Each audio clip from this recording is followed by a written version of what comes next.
larger grouping of separatists in the Kashmir Valley, the All Parties Hurriyat Conference, APHC. JKMM became the 12th such group to do so.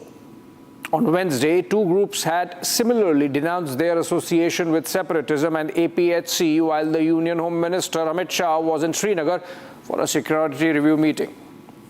2 days before that, three other groups, the Jammu and Kashmir Islamic Political Party, Jammu and Kashmir Muslim Democratic League, and the Kashmir Freedom Front had done the same, releasing statements disconnecting from the APHC and reposing faith in the unity and integrity of Bharat.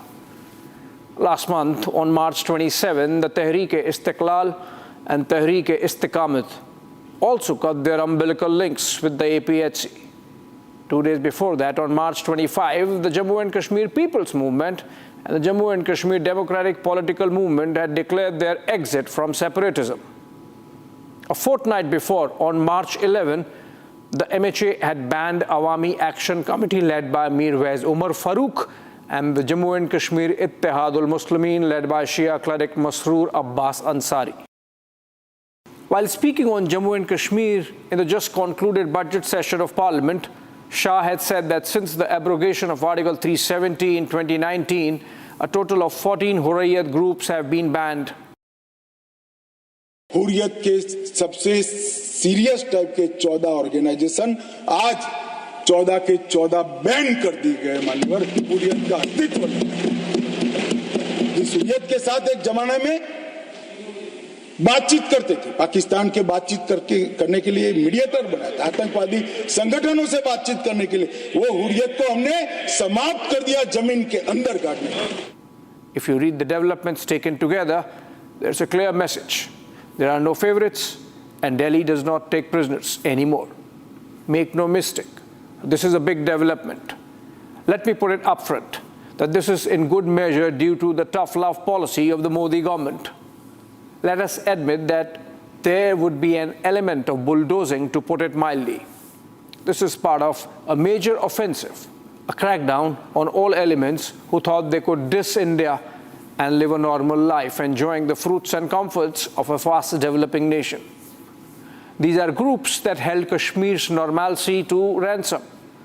They held the Indian state by the scruff of its neck till recently. The soft indulgence of New Delhi meant that Sayyid Ali Shah Gilani, the late chieftain of the APHC, could announce a Hartal calendar in advance and watch the fun from his window. This is an organization that thought of itself as a mediator between India and Pakistan for talks on Kashmir, till the Congress-ruled UPA was in power in New Delhi. Hurriyat had observer status in the Organization of Islamic Conference, the influential OIC that governs the position of affiliated 57 Muslim nations of the world. New Delhi-based diplomats would meet Hurriyat leaders in Srinagar, and Gilani gang would get annual invites to the Pakistan Day event at the embassy in Delhi. The coming of the Modi government changed all that. Post-abrogation of Article 370 in 2019, India is on the offensive. Global geopolitics has also turned benign. Kashmir does not matter to the United States or the European Union anymore. Pakistan is too feeble to make itself heard. Whatever diplomatic capital it musters is exhausted in negotiating IMF bailouts and loan restructuring with the Saudis and China. Hurriyat is no more relevant. Gilani is long dead. The second and third rung of leadership is in disarray. Anti-terror crackdown has plugged all sources of funding. The Kashmiri youth sees hope in peace and progress. Increasingly, with Pakistan's slide into a failed nation, the young in the valley see both hope and opportunity in India. The Modi government has worked on twin approaches of tough love and development.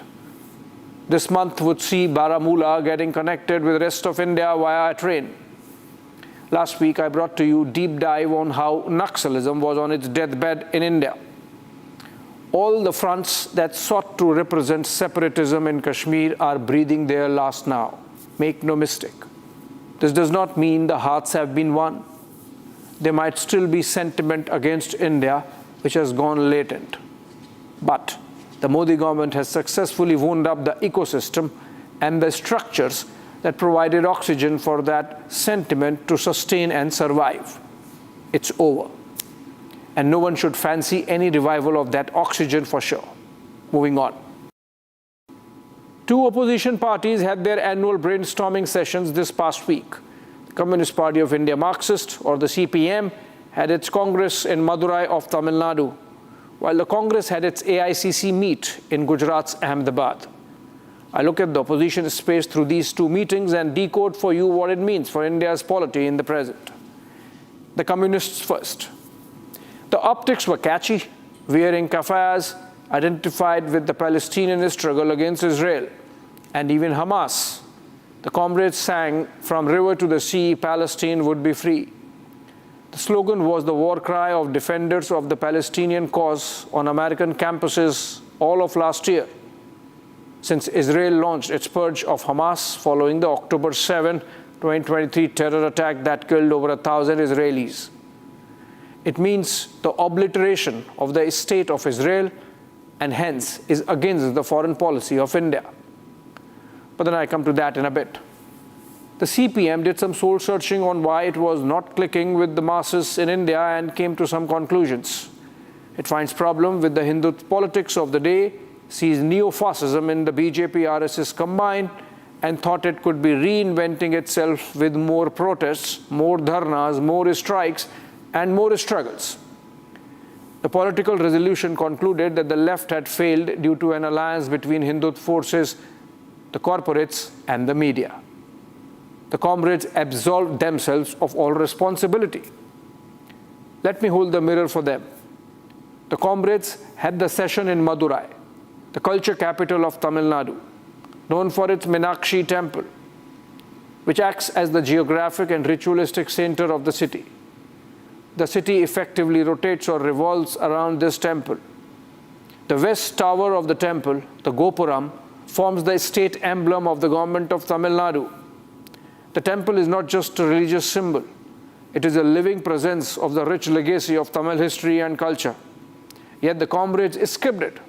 Not a single picture I could locate of any of the communist leaders present for 3 days in Madurai visiting the temple.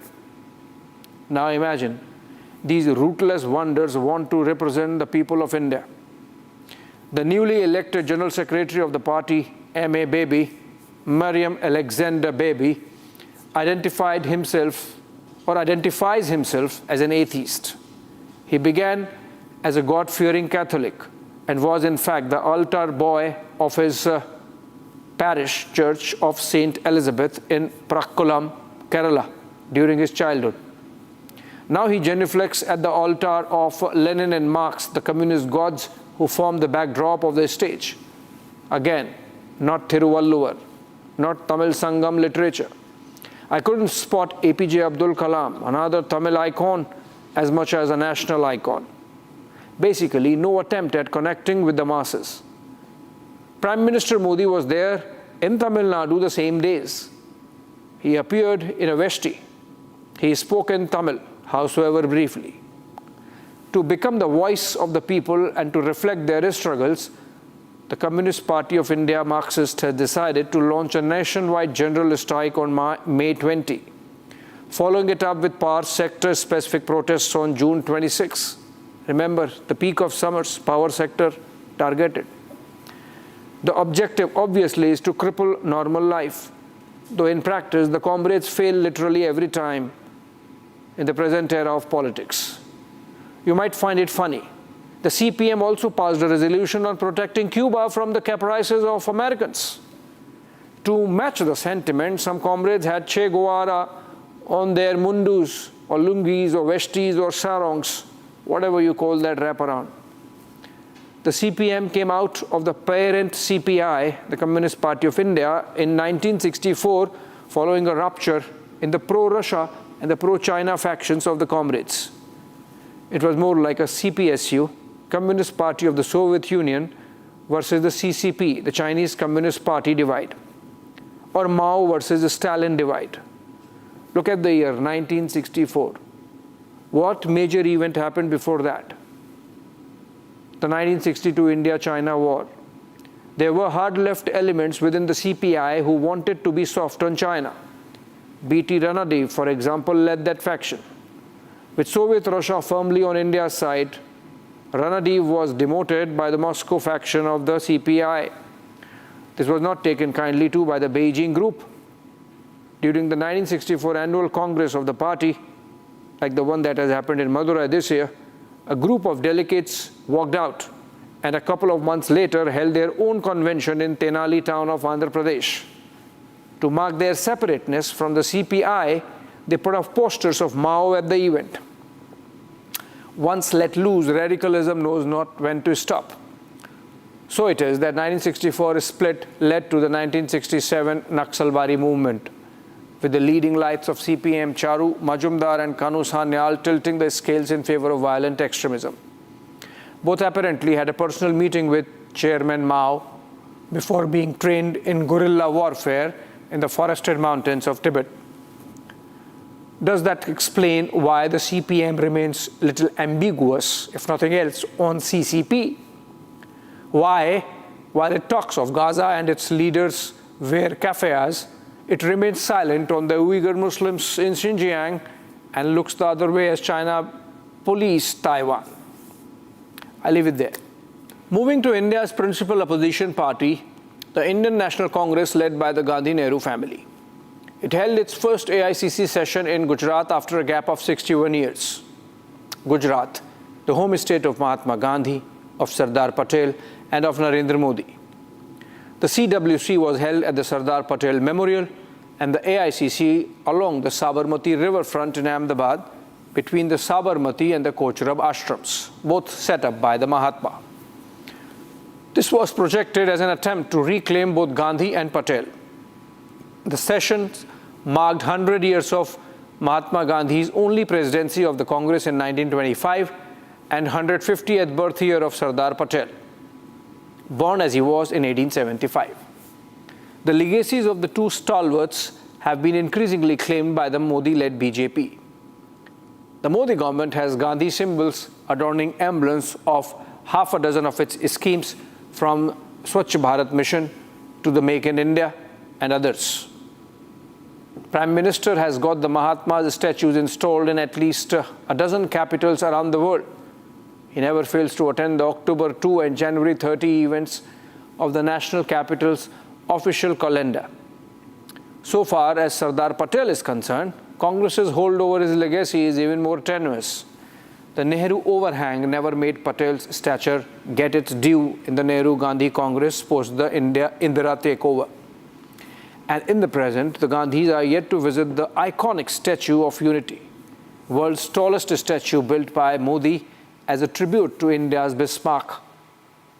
For the BJP, Patel provides a palimpsest on which to build its anti-Nehru, or more specifically, anti-Nehru dynasty counter-narrative. The discomfiture of the Congress gets reflected in its feeble attempts at countering this. Mallikarjun Kharge accused the BJP of stealing the legacy, but in the grip of the Nehru dynasty, it is difficult for any Congress leader to admit that it reduced the stature of leaders like Patel and even Ambedkar by design. The Ahmedabad resolution speaks of how Patel wrote to Nehru that they were one and that they loved each other, of how Patel banned the RSS in the aftermath of the Gandhi assassination. But the party has no answers to why, for example, a Bharat Ratna could be awarded to Nehru in his lifetime, but Patel had to wait for a non-Congress government in 1991 for the stalwart to get the honor, 41 years after his death. The debate is alive. Moving on. Individuals who have very different views on trade and on tariffs. Boys will be boys, and we will let their public sparring continue. That was White House spokesperson Caroline Leavitt making a bold attempt at dismissing a public sparring between two Trump close aides, Elon Musk and Peter Navarro, the American president's tariff czar. While the slanging match provided a grist to the rumor mills on the divide within the Trump White House over the issue of tariffs, the spat is much more than that. Musk is a free trade ayatollah and has been taking public position against Trump's tariff wars for some time. Like on Monday, he posted a clip of another free market czar, Milton Friedman, who is heard speaking against tariffs. as a trade policy tool. On March 27, Musk had posted how the tariffs were having a negative effect on his businesses. Navarro, on the other hand, is a Harvard economist who has guided Trump's trade policy both in the first term and now in his second. He is a tariff hawk and believes in protectionism as a legitimate policy weapon. Effectively, he is the name and the face behind Trump's tariff brinkmanship that has rocked the markets the past week. While explaining the reciprocal tariffs, Navarro was asked for his views on Musk's free trade evangelism, in response to which he sought to downplay the tech bro's stature. Among other things, Navarro called Musk an assembler of cars and not a manufacturer, sourcing cheap parts from around the world and assembling them in the United States. Musk responded in a Muskian way, calling Navarro dumber than a sack of bricks, a moron, and a retard. Musk even questioned Navarro's Harvard degree. In a way, Musk's frustration is a reflection of what many CEOs feel about Trump's kabhi haan, kabhi na trade policy, just that they do not have the political capital that President's first buddy Musk has to go public with their disagreements. Bill Ackman, for example, a mega supporter of Trump, has also spoken on the negative impact of Trump's tariffs. He in fact called for the pause before Trump pressed the button, and publicly stated that the tariffs can lead to major economic disruption, which is already happening. Apple shipped 600 tons of iPhones from India weeks ahead of the Liberation Day. Amazon canceled multi-billion-dollar orders with Chinese suppliers. Obviously, these operations come at a cost and add to the price that the consumer pays, the American consumer in this case. A good number of American policymakers also think the instability induced in the markets might also bring a recession. The policies are stagflationary for sure. Here, the president of the Federal Bank of Chicago, Austin Goolsbee, who said at this New York event that tariffs are a stagflationary shock from which it would be hard to recover. A tariff is like a negative supply shock. That's a stagflationary shock, which is to say it makes both sides of the Fed's dual mandate worse at the same time. Prices are going up while jobs are being lost and growth is coming down. Musk followed his diatribe against Navarro with a call for zero tariffs between USA and Europe. I'm hopeful, for example, with the tariffs that at the end of the day, I hope it is agreed that both Europe and the United States should move, ideally, in my view, to a zero tariff situation, effectively creating a free trade zone between Europe and North America. He was addressing via a video link the Italian League Party, an ally of Prime Minister Giorgia Meloni, whom Musk calls a friend. There's a reason why Musk is mad at the way things have panned out. His Tesla cars are selling less, sales plunging as much as 49%, or literally by half in Europe alone in the first quarter of this year. Tesla's stock is trading at half its value from its 52-week high. Musk represents that segment of mega, which is libertarian, which believes in free trade because they have benefited from it and can see the deleterious consequences of the tariff walls on the free world economy, which powers their ambitions. Navarro, with his jibe, was trying to emphasize that Musk bats for free trade essentially because he depends on other nations for the components supply chain that feeds into his cars. He was also rubbing it in. By Navarro's definition, looking for cheap parts might be good economics but bad nationalism. Both have arguments in their favor. Musk's Teslas are more America-made than other cars.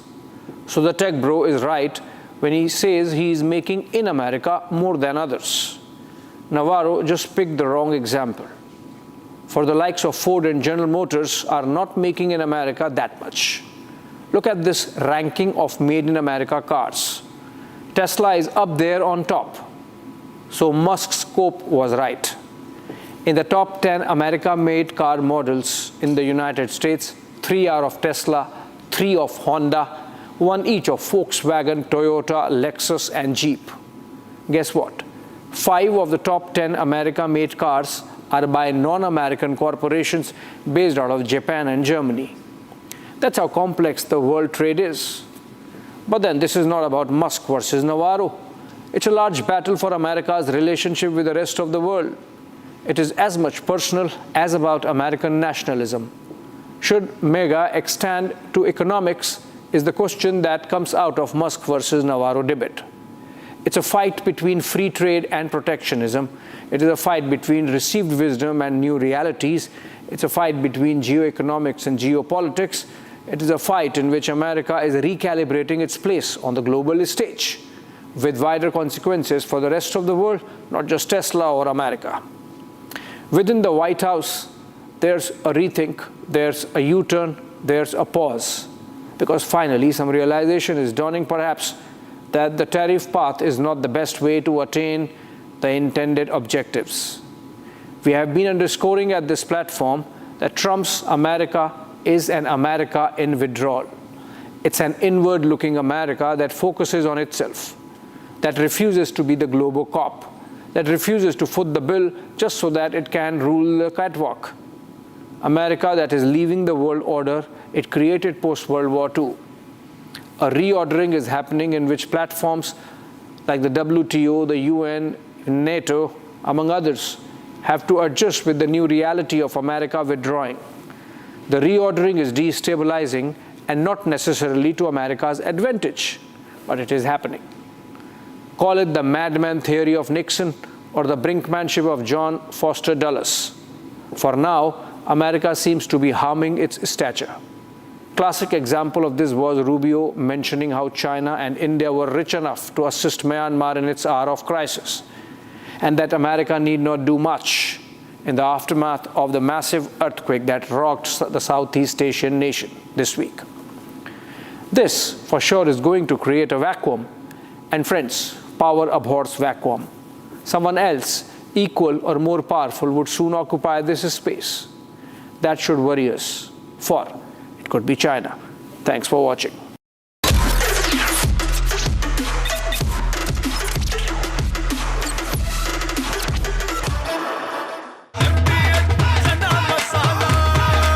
अब छोलिया हो या लोबिया, सफेद चने या काले चने, सब कुछ मजेदार बने।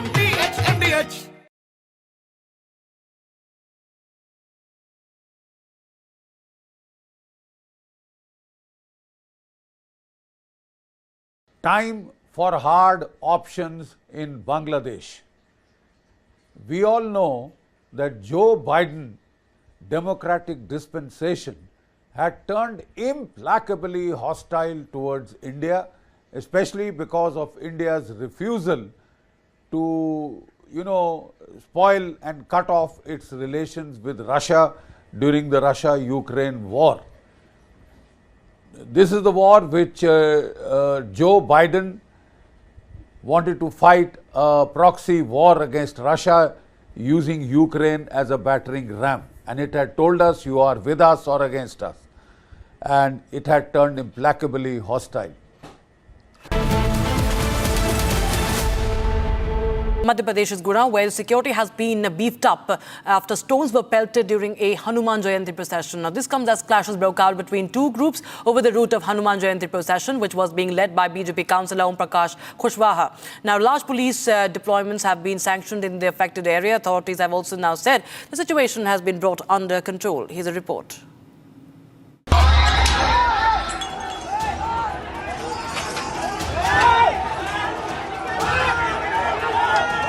Clashes broke out between two groups in Madhya Pradesh's Guna after a dispute arose over the route of Hanuman Jayanti procession. The procession was being led by BJP's councillor Om Prakash Kushwaha, whose 11-year-old son has also been injured as part of the violence that unfolded. पता चला है कि पथराव भी हुआ है, कुछ पथराव में जिसमें एक दो लोगों को चोटें आई हैं। चूँकि मैं उस समय सीसीटीवी कंट्रोल रूम में ही बैठा था, अचानक तो फुटेज मेरे को मिला तो तत्काल यहाँ से कंट्रोल रूम के द्वारा जो भी हमारे पास फोर्स, जैसा कि आप पता है आज हनुमान टेकरी धाम पे हमारा समस्त बल सुबह से ही लगा हुआ है, तो जो भी हमारे पास स्केलेटन फोर्स यहाँ पे लाइन में था उसको तत्काल रवाना किया गया और 15-20 मिनट के अंदर ही स्थिति को नियंत्रित कर ली गई। what started as a quarrel between two groups quickly turned to stone pelting and physical altercation, prompting for the police authorities to step in and take charge of the situation. जो footage हमारे पास है उसमें देखा जा रहा है कि जब जुलूस इस दिशा से इधर की ओर जाता है और उस दौरान यहाँ पर वाद विवाद होता है, लेकिन अचानक से बहुत सारे लोग, ये जो आप दरवाजा देख रहे हैं मस्जिद का, ये जो बंद दरवाजा है, यहाँ से निकलते हैं और उनके हाथ में लाठी डंडे होते हैं। एक शख्स ऐसा भी निकलता है जिसके हाथ में बेल्ट होता है और जुलूस में शामिल जो हनुमान जी की प्रतीकात्मक तौर पर जो शख्स हनुमान जी बना था उस पर वो बेल्ट से हमला करता है। इसके बाद पथराव होता है और पथराव की तस्वीरें भी हमने दिखाई कि न सिर्फ यहाँ से पथराव होता है बल्कि आसपास के इलाकों से भी पथराव होता है। अब यहाँ पर एहतियात के तौर पर चूंकि फिलहाल यहाँ पर शांति है, पुलिस जब घटना हुई उसके बाद से यहाँ पर तैनात कर दी गई। शहर भर में पुलिस ने ऐसे चेकिंग पॉइंट भी बनाए हैं जिससे कि यहाँ पर कोई आगे दोबारा हिंसा ना हो। In fact, the police was forced to use force to disperse the violent mob which attacked the Hindu procession. Meanwhile, Guna's DM Kishore Kumar Kanyal has confirmed that at least 2 to 3 people have sustained injuries and are being treated in the hospital. SP साहब ने पूरा round रखा है, पूरी team अभी भी round कर रही है। हम लोग यहाँ पे अभी कंट्रोल रूम में भी जस्ट आए हैं और यहाँ से भी पूरा मोर्चे कर रहे हैं। सभी जगह पे सभी किराए चुराए कुछ हो रहे हैं। किसी भी प्रकार की अफवाह पर आमजन ध्यान न दें, अपने घर में शांति से रहें। और हमने बार बार लोगों से फील्ड पे भी जाकर अपील की है कि कहीं पे भी अफवाह पे ध्यान बिल्कुल ना दें। Meanwhile, angered by the incident, members of Hindu organizations blocked the road at a major intersection and surrounded the city Kotwali police station.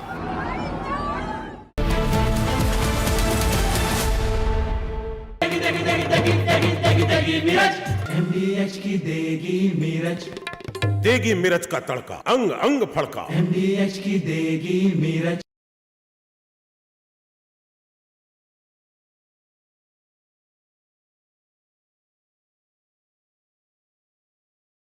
आपके घर के खाने में रेस्टोरेंट जैसा स्वाद ले आए MDH का शाही पनीर मसाला। पनीर को क्या मस्त बना डाला। 2015 Joint Comprehensive Plan of Action, or JCPOA, placed significant restrictions on Iran's nuclear activities, including a cap on uranium enrichment. From Asia's largest news headquarters, setting the agenda for Bharat.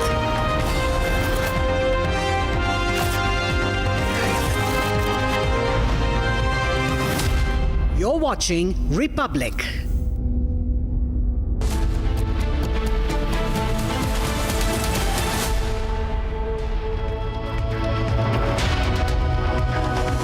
A very good evening, viewers. You're watching Republic TV and I am Rakhta Mishra with you this Sunday evening. Let's get started with all the top stories that we have been tracking for you all day long.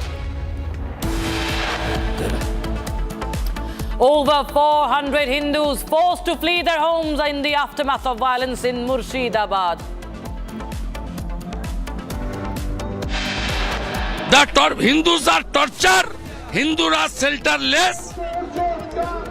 We want President's rule on the eve of the assembly election. BJP hits out at Mamata government demands President's rule in West Bengal and imposition of APSPA in affected districts. Amendment जो government करी है जिससे वक्फ को बर्बाद करने की पूरी कोशिशें की जा रही है, हम इसके खिलाफ एहतजाज कर रहे हैं। All India Muslim personal law board ने जो फैसला लिया है हम उसकी तायीद करते हैं। AMIM Chief Asauddin Owaisi announces protests planned on the 19th of April with the All India Muslim Personal Law Board. Congress, PRS, YSRCP to also join in. लड़ाई जारी रहेगी, खत्म नहीं।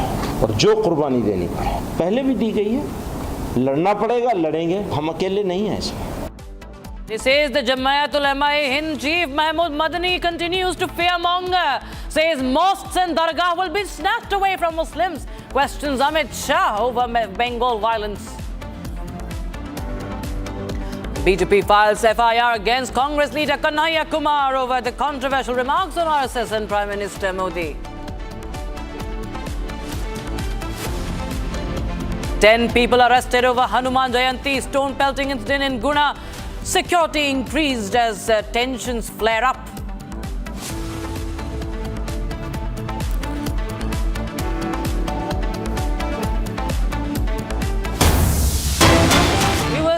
TVK, that is Tamiliga Vetri Kadagam, paid President and actor Vijay, has filed a petition in the Supreme Court challenging the Waqf Act. Now, several petitions were filed in the Apex Court challenging the act, contending that it was discriminatory towards the Muslim community and violated their fundamental rights. Now, after AIMIM, the All India Muslim Personal Law Board, the Congress, the Aam Aadmi Party, Samajwadi Party, now we have the TVK filing such a petition against the Waqf Amendment Act in the top court. So the protests, of course, on one hand, violence, anarchy, provocation on the streets, and the legal also, you can see the legal battle also now underway on Waqf Amendment Act. And viewers, this is Vijay Thalapathy, is just newly turned politician, and he heads the TVK, Tamiliga Vetri Kalagam, and he has his party has now filed a plea in the Supreme Court challenging the Waqf Amendment Act.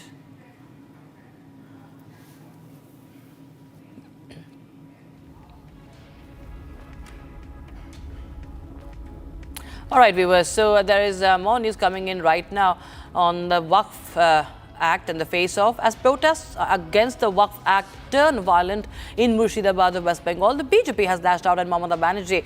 In fact, BJP's leader and also the LOP Shubhendu Adhikari has demanded president's rule in West Bengal. He has accused Mamata Banerjee of anti-national activities.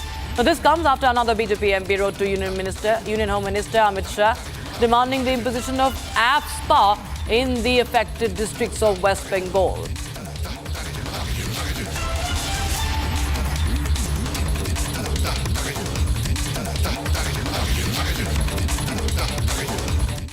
सात company additional force भी route march शब्द है। Cobra battalion घुस गया ना, ये लोग को टाइट करना चाहिए। लेकिन डीजीपी कल गए थे, बोले कि पूरा डिवीजन स्पेशल बेंच पूरा छूट दिया है सीएपीएफ को। Take appropriate action to restore the normalcy. ये शर्म का बात है, मुर्शिदाबाद का हिंदू लोग घर बार छोड़ के अपने प्राण को बचाने के लिए मालदा जा रहा है। छी ममता, छी, सेम ममता, सेम। 16 तारीख को यहाँ पे इंदौर में इमाम के साथ मीटिंग भी करेंगे, इसको लेकर क्या? मोहब्बत का दुकान, वो लोग का 2500 सैलरी मिलता है, हाईएस्ट एपीजमेंट। ये 2500 वेतन जिस लोग को मिल रहा है ना, ये सब चुनाव में ममता बनर्जी को ये करता है, कैंपेनिंग करता है। नौकरी नहीं, एजुकेशन नहीं, हेल्थ नहीं, ओनली एपीजमेंट वोट बैंक के लिए। ये इमाम लोग रामपुर हाट बोक्टोई में नहीं जाता, ये इमाम लोग नौशाद सिद्दीकी जब जेल में जाता है, ये लोग नहीं जाता। ममता जब बुलाता है चला जाता है, 2500 रुपया महीने में मिलता है। कुछ लोग बंगाल को जला, और बॉबी हकीम है, एक बिरयानी का पैकेट भी मिलेगा। All right, now BJP leader in West Bengal, the Assembly leader of opposition Shubhendu Adhikari, has also claimed that more than 400 Hindus have been forced to flee their houses, claiming that the people are facing religious persecution following central security forces being deployed in Murshidabad after the Calcutta High Court's intervention amidst the violence that erupted in the area. He in fact also blamed the Trinamool Congress for their alleged appeasement politics, which has emboldened radical elements. इस वक्त Republic जहां पे है, यहाँ पे कई सारे लोग, कई सारे हिंदुओं ने शेल्टर लिए है। क्यों? इन लोगों ने मुर्शिदाबाद से भाग के आने के लिए मजबूर हुआ, क्योंकि जिस तरह का वायलेंस चल रहा है मुर्शिदाबाद के अंदर, इस वायलेंस की वजह से। बात करते हैं, आप लोगों का घर कहाँ पे है? हम लोग का दुलियन मुर्शिदाबाद, दुलियन माई हॉल के उधर है, मुर्शिदाबाद पे। तो आप लोग इधर क्यों है? उधर मुस्लिम ले पूरा भांगचूर कर दिया, हम उधर है, बम जा बूमा टूमा सब फेंक रहा है उधर। हम लोग के उधर रह नहीं सकते हैं। ईट फेंक रहा है, ईट सब फेंक रहा है, पत्थर फेंक रहा है, पत्थर फेंक रहा है, घर में बहुत पत्थर फेंक रहा है। उधर रुकने की भी जगह नहीं है हम लोग का, बहुत नुकसान कर दिया हम लोग का। एक टाइम था जब बांग्लादेश से लोग भाग के आए थे पश्चिम बंगाल में, ताकि अपना जान मान सम्मान बच जाए। तो यही तो लग रहा है, हमारे धुलियान में ऐसा बोल रहा था कि कुछ नहीं हुआ, कुछ नहीं। अभी उधर भी सबसे ज्यादा हो रहा है, उधर ही सबसे ज्यादा उधर ही हो रहा है। तो ममता की पुलिस क्या कर रही है? ममता पुलिस देख रहा है क्या कर रहा है, कुछ नहीं। उन लोग कुछ नहीं फेंक रहा है तो उन लोग के रिटर्न फेंक रहा है। अभी आप लोगों को यहाँ पे सेफ लग रहा है? सेफ फील हो रहा है? इधर सेफ लग रहा है, हम लोग सेफ लग रहा है। इधर देख रहे पुलिस भी है, सारे अधिकारी के भी है, इधर सबसे ज्यादा सेफ लग रहा है इधर। लेकिन आखिर कितना दिन ऐसे चलेगा? दीदी क्या हाल है उधर की अवस्था? देखिए হিন্দুদের বেছে বেছে ভাঙছে, চুরছে, বম ফেলছে, মারছে, পিটছে, দিয়ে আমরা ভয়ের মধ্যে আমরা বাড়িয়ে গেছি ঘর থেকে। आप लोग भाग के आए? পালিয়ে এসেছি এখানে। और इस वक्त देखिए जो हालात है पश्चिम बंगाल के मुर्शिदाबाद जिला के, वो हालात बहुत ही गंभीर है। बहुत सारे लोग अपना घर मकान सब छोड़ के भाग के आने में मजबूर हो गया, क्योंकि उधर जिस तरह से दबाई मच रहा है, जिस तरह से उन लोगों के ऊपर अटैक हो रहा है, जिस तरह से उन लोगों को घर जला दिया जा रहा है, उन लोगों का सारे चीजें लूट लिया जा रहा है, और ऐसे भी एलिगेशन आ रहे हैं कि पीने के पानी में भी जहर मिलाया जा रहा है। ये एलिगेशंस भी ला रहे हैं ये सारे लोग, जो अभी मालदा में एक हाई स्कूल के अंदर शेल्टर लिए हुए हैं। और उन लोगों का कहना है कि हाँ अभी यहाँ पे थोड़ा बहुत सेफ फील हो रहा है, क्योंकि बीएसएफ के जवान से, क्योंकि यहाँ पे पुलिस थोड़ा बहुत कोऑपरेट कर रहे हैं, यहाँ पे जो गवर्नमेंट ऑफिशियल्स है वो ऑफिशियल्स भी थोड़ा बहुत कोऑपरेट कर रहे हैं। और यहाँ पे देखिए बीएसएफ के जवान उन लोगों ने यहाँ पे जो एरिया है वो एरिया की सिक्योर करने के लिए जो काम वो काम भी कर रहे हैं। लेकिन एक सवाल बार बार सामने आ रहे हैं, आखिर कितना दिन और कितना बार ऐसे भाग के जाना पड़ेगा जो इस पश्चिम बंगाल में रहते हैं वो उन हिंदुओं को? अगर आखिर ममता पुलिस, ममता एडमिनिस्ट्रेशन क्या चाहती है? Meanwhile, the BJP has lashed out at Trinamool Congress Yusuf Pathan, Congress MP Yusuf Pathan, for posting photos of himself sipping tea in calm surroundings. That was the caption was. And BJP national spokesperson Shahzad Poonawalla has alleged that at a time when Bengal was burning, the cricketer turned politician was rejoicing. Yusuf Pathan, remember, had posted on his Instagram handle 3 photos, one of which showed him sipping tea. Titled in the post, "Easy afternoons, good chai, calm surroundings, just soaking in the moment." In fact, Union Minister Shokant Majumdar also took to X to post, and I quote, "Priorities, TMC MP Yusuf Pathan is posting picture of him sipping tea and soaking in the moment while Hindus are getting slaughtered in Malda, Murshidabad region. This is what happens when imports are fielded to represent Bengalis. Shameful," unquote. Bengal जल रहा है, Bengal is burning, और उसके पीछे ममता बनर्जी की TMC की सरकार पूर्ण तरीके से शामिल है। ये state protected, state encouraged violence है, टारगेटेड वायलेंस हो रही है हिंदुओं के खिलाफ, गाड़ी जलाए जा रहे हैं, लोगों को मारा जा रहा है, 3 हत्याएं हो चुकी है, परंतु पुलिस मूक दर्शक बनी बैठी। और अब यूसुफ पठान सांसद है टीएमसी के, चाय की चुस्की ले रहे हैं। बंगाल जल रहा है, ये चाय पी रहे हैं। बंगाल जल रहा है, हिंदू मारे जा रहे हैं, काटे जा रहे हैं, और यूसुफ पठान चाय में आनंद ढूंढ रहे हैं। ये है टीएमसी। एक तरफ बंगाल में हिंदुओं के साथ प्रताड़ना हो रही है, दूसरी तरफ मिस्टर यूसुफ पठान चाय की चुस्कियां ले रहे हैं। हाई कोर्ट को भी कहना पड़ा कि हम आंख मूंद कर बैठ नहीं सकते। सेंट्रल फोर्सेस डिप्लॉयड है मुर्शिदाबाद में, यूसुफ पठान चाय की चुस्कियां ले रहे हैं। ममता बनर्जी अभी भी तुष्टीकरण कर रही है। Viewers, there is this TMC Neta who has now gone a step further. He has issued a very, very open, brazen threat despite the violence. They're not taking caution, they're only being more insightful. They're in fact making so provocative statements that they are saying that one should break the limbs, that they should gouge eyes out. TMC leader Bappi Haldar, he added fuel to the fire, saying that if anyone dares to eye the Waqf properties, we will gouge their eyes out and break their hands. Listen it. আপনার বাবা দাদাদের কবরস্থান রক্ষা করার দায়িত্ব যেমন আপনাদের তেমন আমাদের সকলের। ওয়াকফ সম্পত্তি কারো বাপের সম্পত্তি নয়, ওয়াকফ সম্পত্তি একটা সম্প্রদায়ের সম্পত্তি।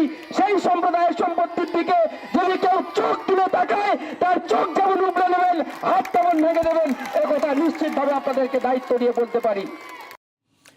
And then to add to it is the Jamaat Ulema-e-Hind chief Maulana Mahmood Madni, who has questioned Home Minister Amit Shah in turn over the Bengal violence. Maulana Madni says that Home Minister Shah should answer why is Murshidabad burning and who is responsible for this. In fact, Madni also questioned the centre that it will again target the Muslims for the violence in Bengal. He also fearmongers and says that all this should have happened much before.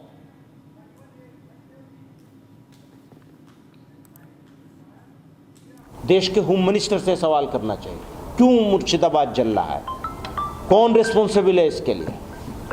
मुसलमान को, इसके लिए भी मुसलमान को responsible बना देंगे आप? देश के होम मिनिस्टर से सवाल करना चाहिए, क्यों मुर्शिदाबाद जल रहा है, कौन रिस्पॉन्सिबल है इसके लिए? मुसलमान को, इसके लिए भी मुसलमान को रिस्पॉन्सिबल बना देंगे आप? And now a quick look at some more stories making news from across the country. This is Bharat in 5 minutes.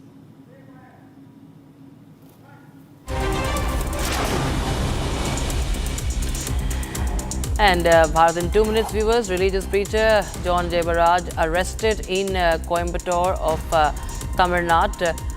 Coimbatore-based religious preacher John Jibe was arrested for sexually harassing 2 minor girls in Munnar of Kerala. He had been on the run after being charged under the POCSO. A tourist bus overturned on the Chandigarh-Manali highway near Mandi in Himachal Pradesh, leaving 31 injured. An official said that according to the additional superintendent of police, Mandi, Sagar Chandar, the tourist bus en route Kasol in Parvati Valley of Kullu overturned around 4 a.m. in the morning. A total of 31 passengers, including the driver and the conductor, sustained injuries.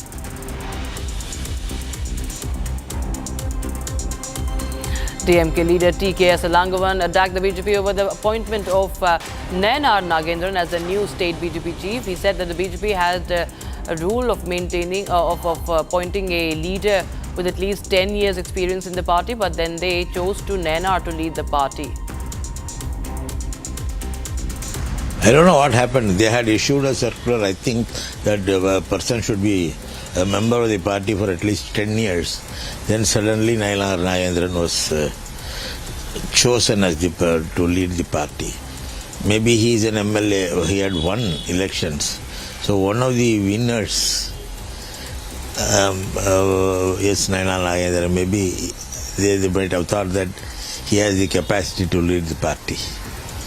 Beyond that, that is their choice. Indian Army honored the brave hearts of world's highest battlefield, commemorating Operation Meghdoot in 1984. On this day, Indian troops landed at Belafond La Pass and captured key positions on the Siachen Glacier, securing a strategic advantage in the disputed region of Kashmir, the world's highest battlefield.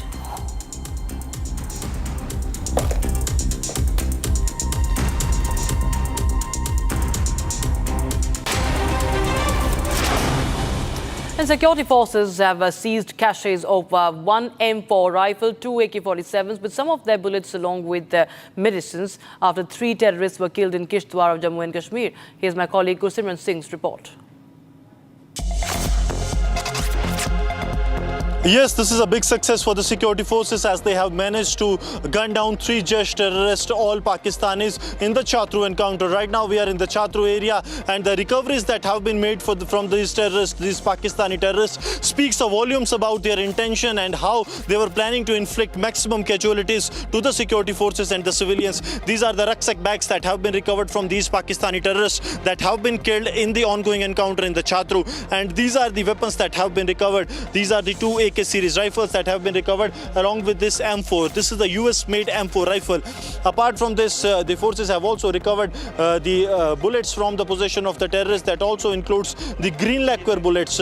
These magazines have also been recovered from the possession of the terrorists. These magazines are also the magazines that have been hit here. If you will see, these are the injections that have been recovered from the Pakistani terrorists. It's important to mention that the Pakistani terrorists time and again have been attempting to sneak in. They are bringing in these medikits along with them that have the Pakistani markings, and these wearables, these winter wears that they are carrying along with them. Important to mention that some of these strips that they are carrying with them. These are to hold the people, because these terrorists have held the 2 VDG members captive as well during the encounter that is underway. It was in the month of November, 7th of November, when 2 VDG members were killed by the terrorists. And now this is the recovery that you see here in the Kishtwar Chatru encounter, where the forces have recovered this huge cache of arms and ammunition, including the US-made the rifles. And important to mention that all these cache of arms and ammunition, these terrorists have carried all the way across from the Pakistan to the Indian side. And what they were planning to kill the security forces. They were planning to carry out multiple terror attacks in the region. These terrorists, those who have been killed in the ongoing encounter, they were involved in at least 5 terror attacks that have been confirmed to us by the officials in the Jammu and Kashmir police. Right, we have breaking news coming in right now, viewers. In Karnataka's Hubballi, police have opened fire on a man accused of murdering and attempting to rape a minor girl. The accused attacked police personnel and tried to flee as they came to arrest him. 1 PSI and 2 other police staff have been injured in this attack and have been shifted to the KIMS hospital for treatment. The accused has also been hospitalized. Earlier, large number of people gathered in front of Ashok Nagar police station after a 5-year-old girl was allegedly strangled to death after an attempted rape. CCTV footage has captured visuals of a man carrying the girl away while she was playing in front of her house. The minor girl's family and local residents staged a protest in front of the police station, demanding strict punishment for the perpetrator. The accused, as he attempted to flee, was shot in the leg. He is injured, and the policemen are injured in the hospital. And this is the news coming in from Karnataka's Hubballi. Visuals coming in on the screen. The police personnel also there who have been injured. Visuals coming in, viewers. The accused also tried to attack as cops too opened fire at the accused, the rape and murder accused. And my colleague Abhishek joins us on the broadcast for more. Abhishek, tell us more details about this case coming in from Hubballi. Well, Rakshita, it is such an inhuman incident. A Bihar man who's named Rakshit Meena tried to attempt a rape and molestation on a 5-year-old child. And she was found strangled by his bare hands when she started to cry hard for her life. And that is when the Rakshit Meena tried to strangle her to death with his bare hands, and he made sure that she would be killed by then, and then he fled the scene. After this, there are major riots which have started in Hubballi. People from various other backgrounds and various other associations started a major protest in the city of Hubballi, demanding that the accused should be taken into custody as soon as possible. And the latest update is when the accused tried to flee from the city, he had been tried to be confiscated by the police, and he tried to attack 3 policemen who were on duty. Out of which 3 are also taking necessary medical treatments in one of the private hospitals after he tried to attack them. And the latest update is he initially being shot at his leg when he tried to attempt to kill the officers.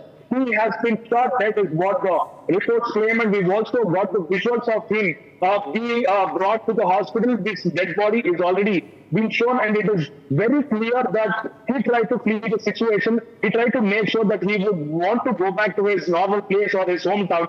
And that is when police tried to grab him, and they tried to secure him when he started opening an attack on these policemen. And after this, they tried to save their lives, and they had to shoot on the accused legs. And also, in this fight of action, the accused has actually been shot by the police. This is the latest development, and public who were demanding the same situation are happy with what has happened as of now with respect to the accused position, Rakshita. In fact, Abhishek, there are visuals of the protest that we're running on our screens as well. The family has also protest in front of the police station. So there was a lot of pressure also as this crime was committed, and the police acted thereafter. Tell us more about what the family is saying and the protest that happened. Well, with respect to the family, the father hails from Koppala, and he was working as a painter at one of the local places, and his the victim's mother was actually working at a beauty parlor. They were striving hard to make their lives happen.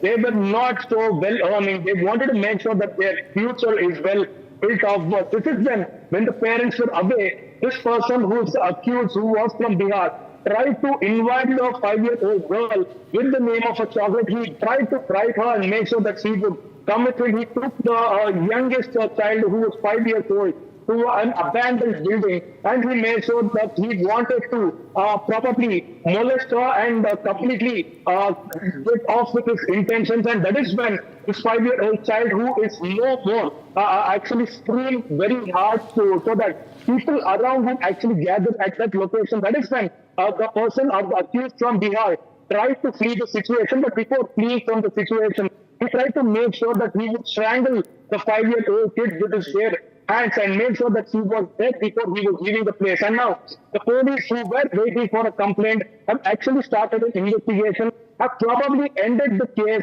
within a couple of hours by shooting at leg and probably taking the accused's life. And this is what the people of Hubballi, not only Hubballi, but the people of Karnataka were waiting for.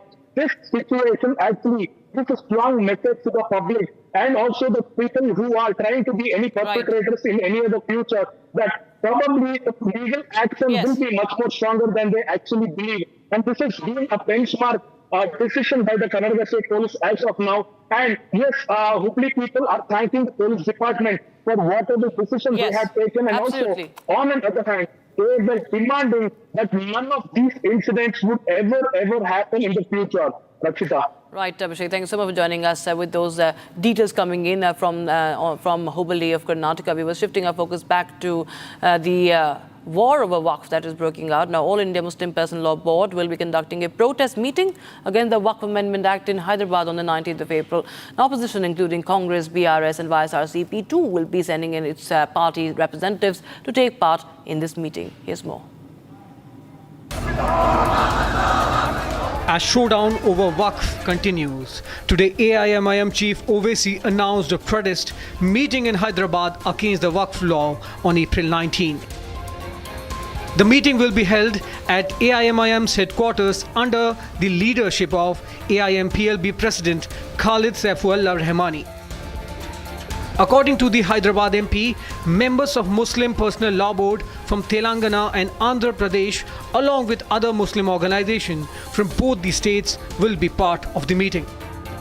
Hyderabad Darussalam में 19 अप्रैल के दिन शाम में 7 बजे से 10 बजे तक all India Muslim personal law board की जानिब से वक्फ अमेंडमेंट बिल 2025 के खिलाफ एक प्रोटेस्ट मीटिंग, पब्लिक मीटिंग रखी जा रही है और जिसकी सदारत all India Muslim personal law board के सदर मौलाना खालिद सैफुल्लाह रहमानी साहब करेंगे.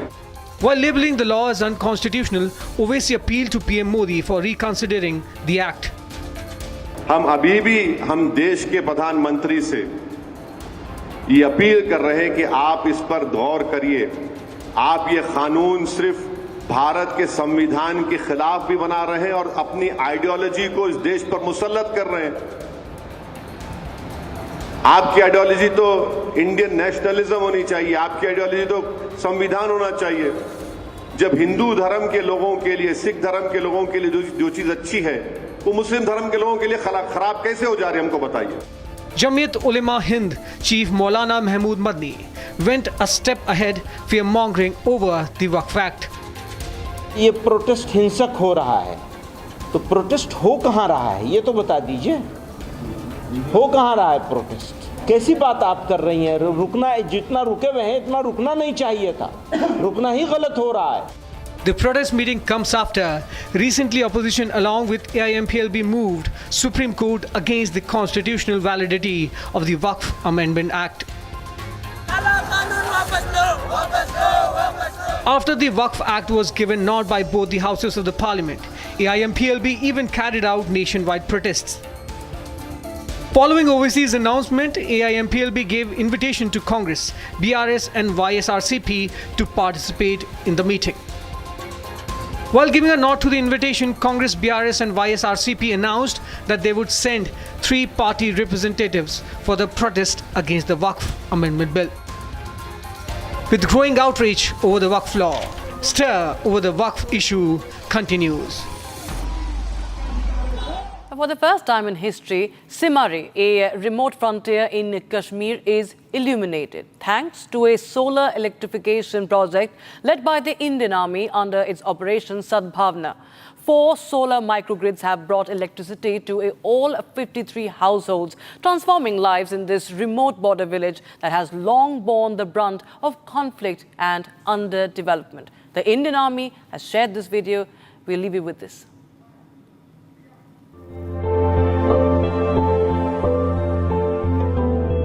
उधर से एक चीड़ की लकड़ी ढूंढ के लाते थे, उस पे हम खाना भी बनाते थे और थोड़ी थोड़ी रोशनी देख के हमारे बच्चे वगैरह पढ़ाई करते थे। पहले जब बिजली नहीं थी, मोमबत्ती या दिए के सहारे में पढ़ना पड़ता था। लकड़ियां तंगी ना लान दिया स्या।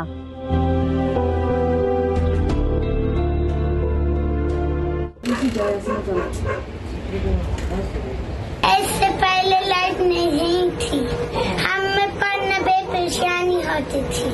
अब हमें आर्मी ने लाइट दी, आर्मी का शुक्रिया। पहले हमें पढ़ने में बहुत दिक्कत हो रही थी, लेकिन जब से आर्मी ने हमें लाइट दी है तो हमें पढ़ने में बहुत आसानी हो गई है। हमारे बच्चे भी लाइट की वजह से पढ़ रहे हैं। यहाँ लाइट कभी कभी ये सरकारी लाइट होती थी या नहीं, लेकिन आर्मी की वजह से हमें लाइट परमिट आ रही है। हमारा गांव जो है वो इधर पाकिस्तान बॉर्डर के नजदीक है, इसलिए हम आर्मी का तहे दिल से शुक्रिया अदा करते हैं। उन्होंने हमें लाइट दी, हमें पढ़ने में आसानी हो रही है और हमारे बच्चों को।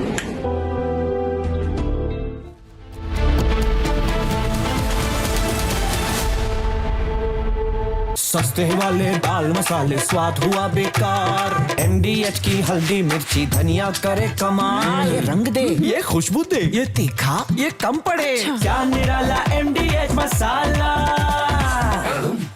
Amity has been ranked amongst the top 3% universities globally, a testimony to Amity's globally benchmarked quality. अब आया असली स्वाद। अब आया स्वाद। जब स्वाद के पड़े हो लाले तो MDH का चंकी चाट मसाला डालें। MDH का Chunky chaat masala. MDH। So, we are telling.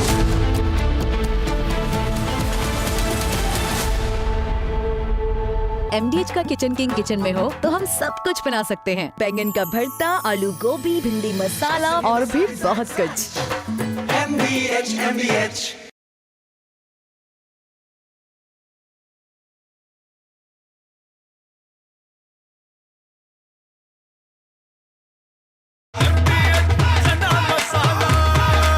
अब छोलिया हो या लोबिया, सफेद चने या काले चने, सब कुछ मजेदार बने।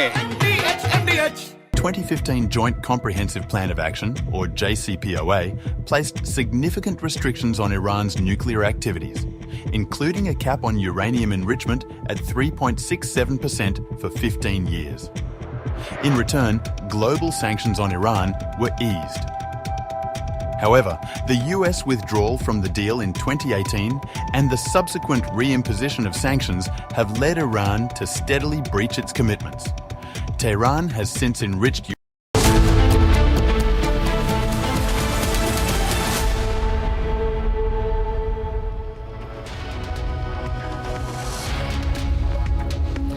Very good evening, viewers. You're watching Live and Breaking with me, Rakhta Michelle. Let's get started with all the top stories of the day that we've been tracking for you. Over 400 Hindus forced to flee their own homes in the aftermath of violence in Murshidabad. BJP hits out at Mamata government, demands president's rule in West Bengal and an imposition of APSPA in affected districts.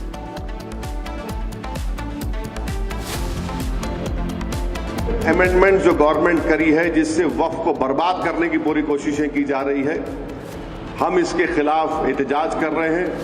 All India Muslim personal law board ने जो फैसला लिया है हम उसकी तायीद करते हैं।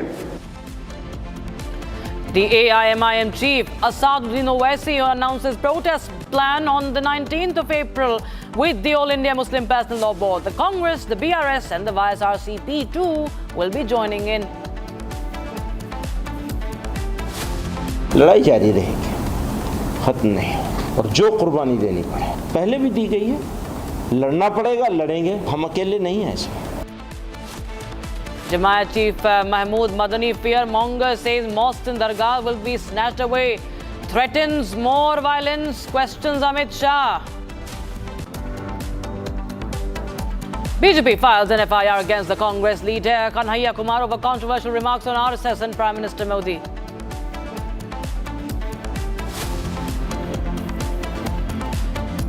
Ten people arrested over Hanuman Jayanti stone pelting incident in Guna. Security increased as tensions flare up.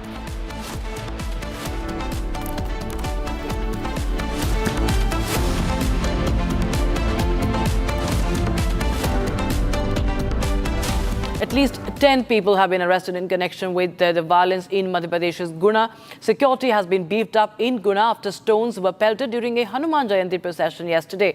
Tensions prevailed at Madanapet Dhobi Ghat after miscreants hurled stones and damaged the window pane of Masjid-e-Jamal Muhammadi. The incident happened in the afternoon when a food camp was organized in view of Hanuman Jayanti.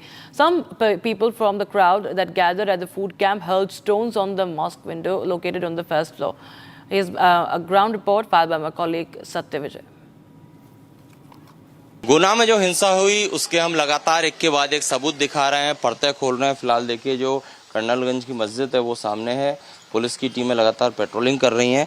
मस्जिद के पास ही ये पुरुषोत्तम जी का मकान है और इनकी मकान की बालकनी पर देखिए यहाँ तमाम आप देखेंगे ईंट जो है वो पड़ी हुई है, क्योंकि इनका साफ तौर पर कहना है कि इनके घर पर पथराव हुआ, न सिर्फ बालकनी में बल्कि घर के अंदर। यहाँ पर देखिए आप अंदर आएंगे कैमरामैन मेरे, ये देखिए ये एक पत्थर, दो पत्थर, तीन पत्थर, ये ईंट, इसके अलावा यहाँ पर ये देखिए जैसा का तैसा सब अभी उसी स्थिति में पड़ा हुआ है। पुरुषोत्तम के घर की ये हालत है और जब इनके घर पर पथराव हुआ तो ये काफ़ी डरे हुए थे, पूरे परिवार के लोग डरे हुए थे। पुरुषोत्तम जी क्या हुआ था? मैं तो सर पथराव के समय ही आया था, दुकान से आ रहा था तो रास्ते में यहाँ पथराव चल रहा था तो मैं दौड़कर घर पे आया तो विक्की खान ने मेरा मोबाइल छीना और मुझसे बोला कि वीडियो बना रहा है तू, तेरा लड़का वीडियो बना रहा है। मेरा मोबाइल छीनकर तोड़ दिया उन्होंने और तोड़कर गाली गलौज की और साथ में ले गए मोबाइल। और उसके बाद में सब लोग बोले कि अब तू यहाँ नहीं रहेगा, तुझे हम छोड़ेंगे नहीं, पुलिस कब तक बचाएगी तुझे। इसके बाद में और भी पत्थर वगैरह फेंके उन्होंने और गाली गलौज करी और बहुत डरे हुए स्थिति ये बन रही थी कि सर अब तो हम कुछ भी नहीं कह सकते। मतलब क्या डर है, क्यों डर है? हम लोग डरे हुए हैं, क्या कब क्या कर रहे हैं ये इनका कोई भरोसा नहीं है अब तो। फिर आगे क्या सोचा आपने? आगे अब यहाँ से देखते हैं, हम कुछ और कहीं और देखते हैं, यहाँ से तो छोड़ना पड़ेगा मोहल्ला, ऐसी स्थिति बन रही है। तो आपका खुद का पुश्तैनी घर? जी पुश्तैनी घर है, हम तो जन्म से रह रहे हैं यहाँ पर। तो घर क्यों छोड़ना पड़ेगा, पलायन करना पड़ेगा? पलायन ही करना पड़ेगा सब, ये ऐसी स्थिति बन रही है जो खुद धमकी दे रहे हैं कि अब तुम यहाँ नहीं रह पाओगे। फिर गलती क्या थी? हमारी गलती ये थी कि मैं वहाँ से आया था, हम तो यहाँ खड़े थे देख रहे थे, बाहर आया तो मुझसे बोला कि आप वीडियो बना रहे हो। मैंने कहा वीडियो नहीं बना रहा। मेरे से मोबाइल छीना उन्होंने, मोबाइल छीन के तोड़ा, गाली गलौज करी, धक्का मुक्की करी और ऊपर पथराव करा। ये देख सकते हो आप पथराव की स्थिति। गुना में जो हिंसा हुई, जुलूस पर जो पथराव हुआ, उसमें पुलिस ने मुख्य आरोपी बिक्की पठान को बनाया है। बिक्की पठान को गिरफ्तार भी कर लिया है। अब बिक्की पठान के घर के लोग मेरे साथ हैं, खासकर घर की महिलाएं हमारे साथ हैं। इनसे पूछते हैं कि इनका क्या कहना है, इनके क्या तर्क हैं, क्योंकि आरोप प्रत्यारोप का दौर दोनों तरफ से चल रहा है। बिक्की की पत्नी है बिक्की पठान की, उनसे मैं पहले पूछता हूँ, आप बताइए हुआ क्या है? बिक्की को तो अरेस्ट कर लिया है, मुख्य आरोपी बनाया है। गलत बनाया है। वो घर पे थे, सब लोग दुकान के आगे खड़े थे, उधर से पथराव हुआ तो अपने बचाने के लिए, अपने बच्चों को बचाने के लिए इधर से भी पथराव कर दिया। वहाँ मस्जिद के आगे धमैया कर रहे थे आपस में, तो वो क्या बोलते, वो वहाँ पे थे ही नहीं वहाँ पे। और वहाँ से आवाज़ आई उधर से कि उधर पथराव हो रहा, तो हम लोग सारे अंदर आ गए। बस ये बात है कि और कुछ बात नहीं है। और बाकी में और उठा के ले गए, हमारे पति को यहाँ से उठा के ले गए, बच्चों को उठा के ले गए। पुलिस वाले आए जो गेट तोड़ गए, मेरे कपड़े खींच गए और उन्होंने मेरे की तो मेरे बिल्कुल ना सुनी। मैं कह रही हूँ उनसे, कौन खींच गया? पुलिस वाले ये कह रहे थे हट हट यहाँ से हट। मैंने की नहीं, मेरे बच्चे डर के मारे, मेरे बच्चा छोटा है, किवाड़ लगा ली। गुना में जो हिंसा हुई, हनुमान जुलूस पर जो पथराव हुआ, उसके बाद गुना पुलिस लगातार ये कोशिश कर रही है कि यहाँ पर शांति व्यवस्था स्थापित हो जाए। इसीलिए पुलिस की टीम यहाँ पर चप्पे चप्पे पर पेट्रोलिंग कर रही है, फ्लैग मार्च कर रही है। ये पुलिस के कोतवाली थाना टीआई हैं, उनकी तस्वीर देखिए, उनके साथ पुलिस के तमाम अधिकारी फ्लैग मार्च कर रहे हैं। और सबसे बड़ी बात यह है कि ये वही कर्नलगंज मस्जिद है जिसके सामने विवाद हुआ था और यहाँ से पुलिस का देखिए फ्लैग मार्च आगे बढ़ते हुए। और पुलिस की कोशिश यही है कि अब लोग किसी अफवाह पर ध्यान ना दें और उन्हें ये भरोसा दिलाने के लिए कि अब यहाँ हिंसा नहीं होगी, इसीलिए फ्लैग मार्च किया जा रहा है। कोतवाली थाना प्रभारी ब्रजमोहन सिंह भदौरिया हमारे साथ, उनसे बात करते हैं। सर, आप लोग फ्लैग मार्च कर रहे हैं, क्या उद्देश्य है इसका? जिससे शांति बरकरार रहे। अच्छा, और 9 आरोपी गिरफ्तार कर लिए और बाकियों की धरपकड़ के लिए क्या कर रहे हैं? 9 आरोपी जो नामदर्ज आरोपी उसमें वो गिरफ्तार हो चुके, उनसे पूछताछ करके आने के नाम खुले तो उन्हें भी गिरफ्तार किया जाएगा। अच्छा सर, ये फ्लैग मार्च से कितना असर होगा? जनता भरोसा करेगी पुलिस पर? 100% करेगी। और दोबारा ऐसी हिंसा ना हो, दोबारा इस तरह से किसी सनातनी जुलूस पर, हनुमान जुलूस पर या किसी धार्मिक कार्यक्रम पर पथराव ना हो, इसको लेकर आप लोग क्या एक्शन प्लान बना रहे हैं?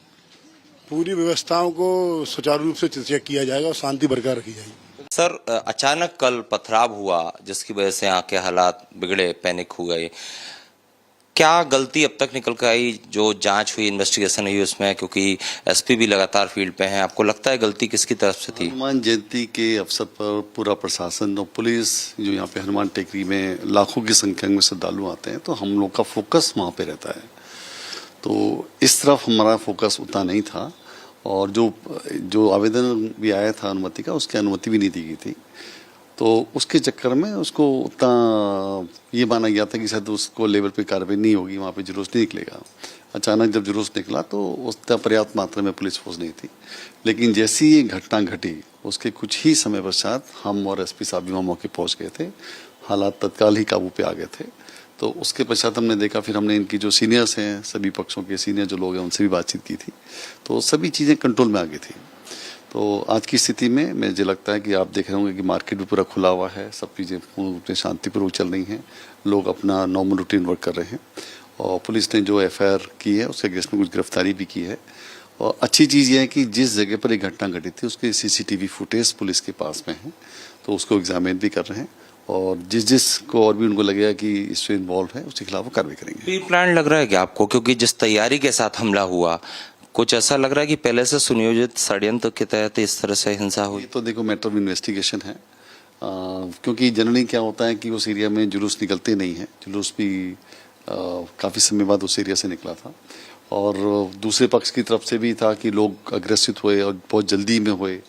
तो ये चीजें ऐसी हैं जो हमारे समाज के लिए अच्छा मैसेज नहीं देती, हमें शांति। Those were the ground reports, viewers. Security has been amped up in Guna after the stones were pelted during the Hanuman Jayanti procession. Now, this, remember, comes as the clashes broke out between two groups over the route of the procession, which was being led by BJP councillor Om Prakash Kushwaha. In fact, massive police deployment was sanctioned in the affected area, and now the authorities have said that the situation has been brought under control.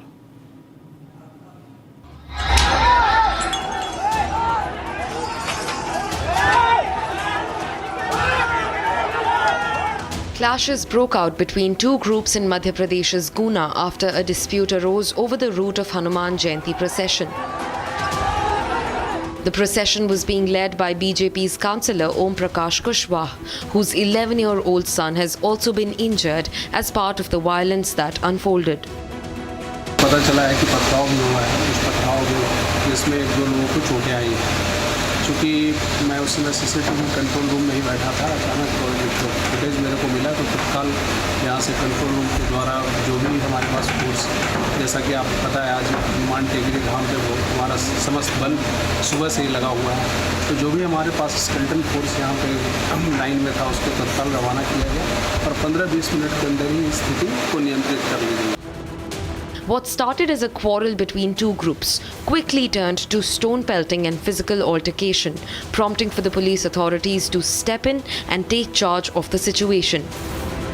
जो footage हमारे पास है उसमें देखा जा रहा है कि जब जुलूस इस दिशा से इधर की ओर जाता है और उस दौरान यहाँ पर वाद विवाद होता है, लेकिन अचानक से बहुत सारे लोग, ये जो आप दरवाजा देख रहे हैं मस्जिद का, ये जो बंद दरवाजा है, यहाँ से निकलते हैं और उनके हाथ में लाठी डंडे होते हैं। एक शख्स ऐसा भी निकलता है जिसके हाथ में बेल्ट होता है और जुलूस में शामिल जो हनुमान जी की प्रतीकात्मक तौर पर जो शख्स हनुमान जी बनाता है उस पर वो बेल्ट से हमला करता है। इसके बाद पथराव होता है और पथराव की तस्वीरें भी हमने दिखाई कि न सिर्फ यहाँ से पथराव होता है बल्कि आसपास के इलाकों से भी पथराव होता है।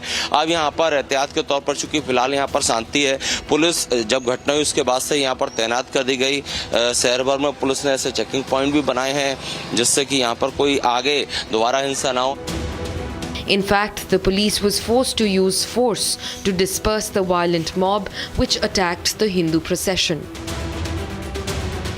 Meanwhile, Guna's DM Kishore Kumar Kanyal has confirmed that at least 2 to 3 people have sustained injuries and are being treated in the hospital. हमारे एसपी साहब ने पूरा राउंड रखा है, हमारी पूरी टीम अभी भी राउंड ले रही है। हम लोग यहाँ पे अभी कंट्रोल रूम में भी जस्ट आए हैं और यहाँ से भी पूरा मॉनिटरिंग कर रहे हैं। सभी जगह पे सभी किराए चुराए हो रहे हैं। किसी भी प्रकार की अफवाह पर आमजन ध्यान न दें, अपने घरों में शांति से रहें।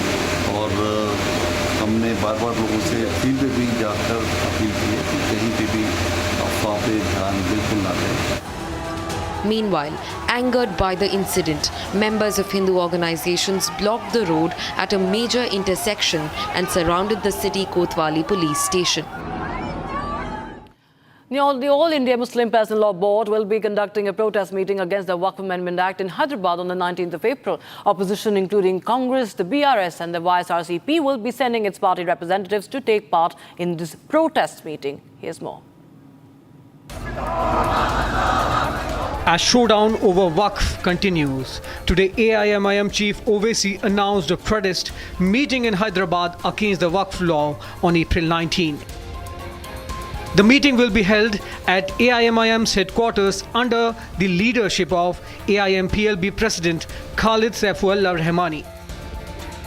According to the Hyderabad MP, members of Muslim Personal Law Board from Telangana and Andhra Pradesh, along with other Muslim organizations from both the states, will be part of the meeting. Hyderabad Darussalam में 19 अप्रैल के दिन शाम में 7 बजे से 10 बजे तक all India Muslim personal law board की जानिब से वक्फ अमेंडमेंट बिल 2025 के खिलाफ एक प्रोटेस्ट मीटिंग, पब्लिक मीटिंग रखी जा रही है और जिसकी सदारत all India Muslim personal law board के सदर मौलाना खालिद सैफुल्लाह रहमानी साहब करेंगे। While labeling the law as unconstitutional, Owaisi appealed to PM Modi for reconsidering the act. हम अभी भी देश के प्रधानमंत्री से ये अपील कर रहे हैं कि आप इस पर गौर करिए। आप ये कानून सिर्फ भारत के संविधान के खिलाफ भी बना रहे हैं और अपनी आइडियोलॉजी को इस देश पर मुसल्लत कर रहे हैं। आपकी आइडियोलॉजी तो इंडियन नेशनलिज्म होनी चाहिए, आपकी आइडियोलॉजी तो संविधान होना चाहिए। जब हिंदू धर्म के लोगों के लिए, सिख धर्म के लोगों के लिए जो चीज अच्छी है वो मुस्लिम धर्म के लोगों के लिए खराब कैसे हो जा रही है, हमको बताइए। Jamiyat Ulema Hind Chief Maulana Mahmood Madni went a step ahead, fear-mongering over the Waqf Act. ये प्रोटेस्ट हिंसक हो रहा है तो प्रोटेस्ट हो कहाँ रहा है ये तो बता दीजिए। हो कहाँ रहा है प्रोटेस्ट? कैसी बात आप कर रही हैं? रुकना, जितना रुके हुए हैं इतना रुकना नहीं चाहिए था, रुकना ही गलत हो रहा है।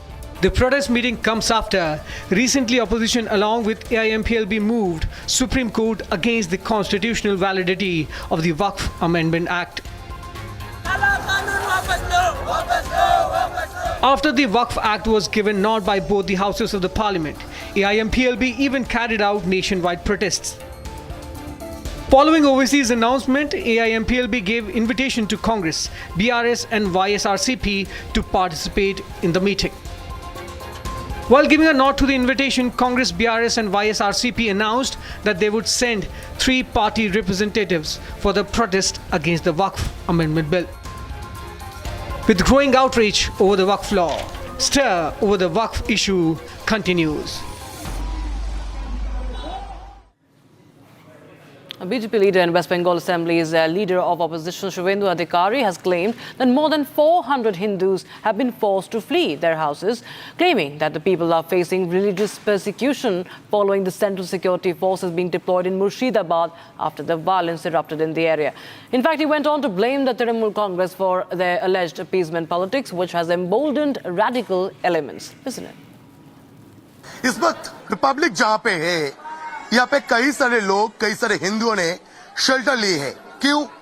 इन लोगों ने मुर्शिदाबाद से भाग के आने के लिए मजबूर हुआ, क्योंकि जिस तरह का वायलेंस चल रहा है मुर्शिदाबाद के अंदर, इस वायलेंस की वजह से बात करते हैं। आप लोगों का घर कहाँ पे है? हम लोग का दुलियान मुर्शिदाबाद, दुलियान माय हॉल के उधर है, मुर्शिदाबाद पे। तो आप लोग इधर क्यों है?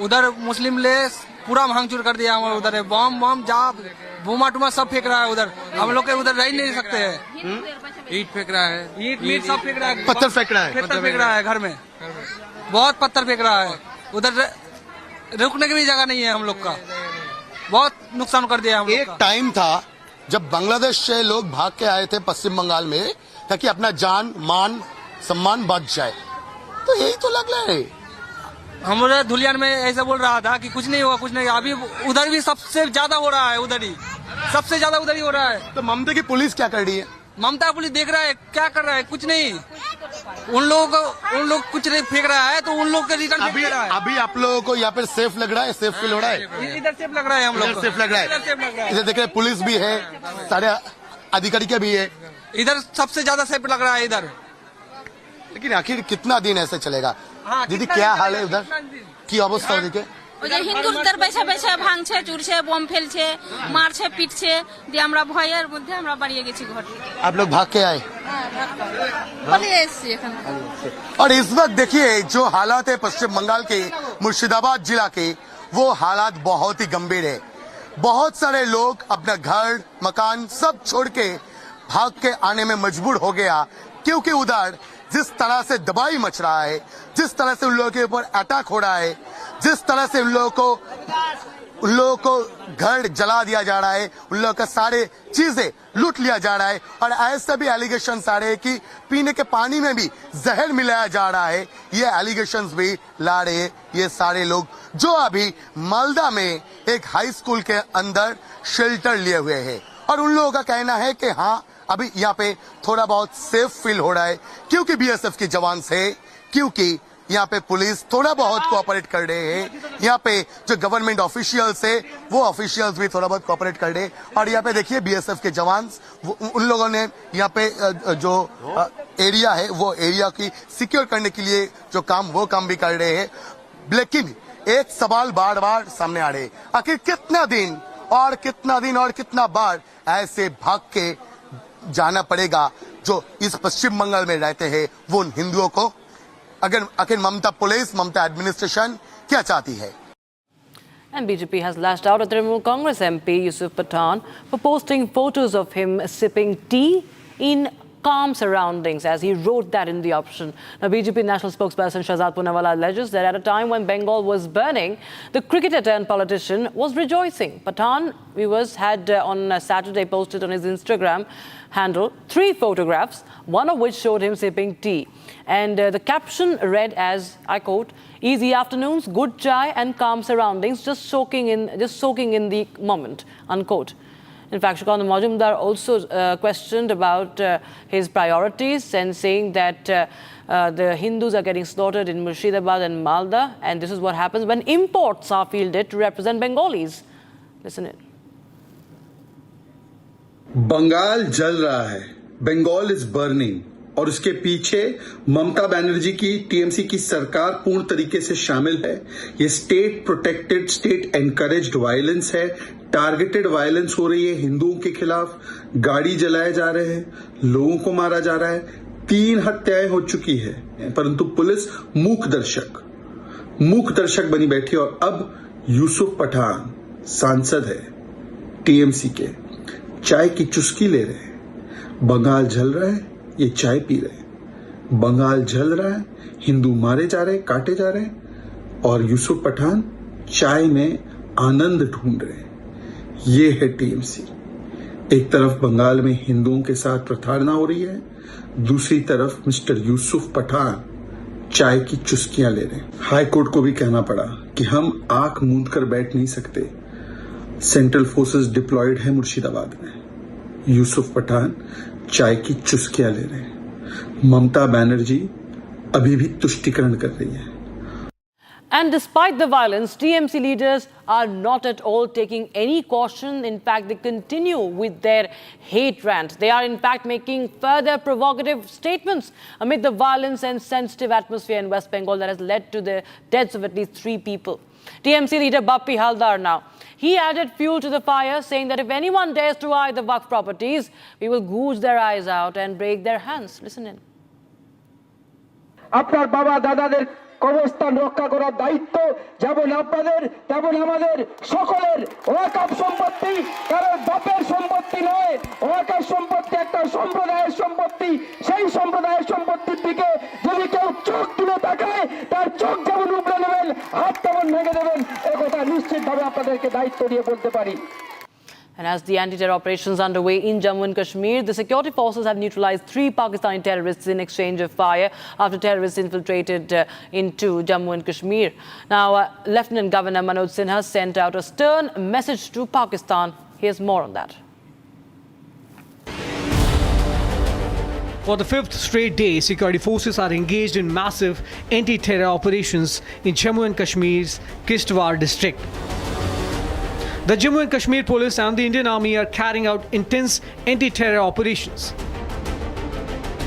During an exchange of fire between the security forces and terrorists on Friday, an army personnel laid down his life. The security forces neutralized 3 Pakistani terrorists, including a top Jaish commander. J&K Lieutenant Governor Manoj Sinha has issued a stern message to Pakistan. Manoj Sinha said that the security forces are making coordinated efforts to wipe out terrorism in Jammu and Kashmir. आज हमें और अधिक सतर्क रहने की आवश्यकता है। दुश्मन निरंतर आतंकी भेजकर हमारी शांति में खलल डालने का कुछ प्रयास कर रहा है। उसके सामने हमारे बहादुर सैनिक और जवान डटे हुए हैं, जो न सिर्फ उन खतरों को रोक रहे हैं बल्कि उसे समाप्त करने की भी पुरजोर कोशिश कर रहे हैं। He said that the enemy is sending terrorists to disrupt peace in Jammu and Kashmir. The Indian Army giving a befitting reply to Pakistanis who have nefarious plans against India. Now, in a heartfelt gesture, Lok Sabha Speaker Om Birla fulfilled a 6-year-old vow to a Pulwama martyrs family. Om Birla attended the wedding ceremony of late CRPF personnel Hemraj Meena's daughter Reena in Rajasthan's Kota. Meena lost his life in the 2019 Pulwama terror attack.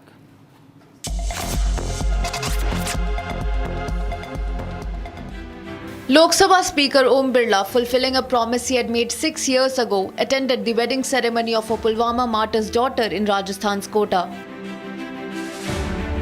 Om Birla fulfilled a commitment he had made 6 years ago to Reena, daughter of a CRPF soldier Hemraj, who was martyred in the 2019 Pulwama terror attacks. Om Birla took part in the sacred Bhat ritual, a traditional Hindu ceremony where a maternal uncle offers gifts to his sister for her daughter's wedding. Birla also brought with him ceremonial gifts for Madhubala, the martyr's wife. Since 2019, Om Birla has visited the family on every Raksha Bandhan.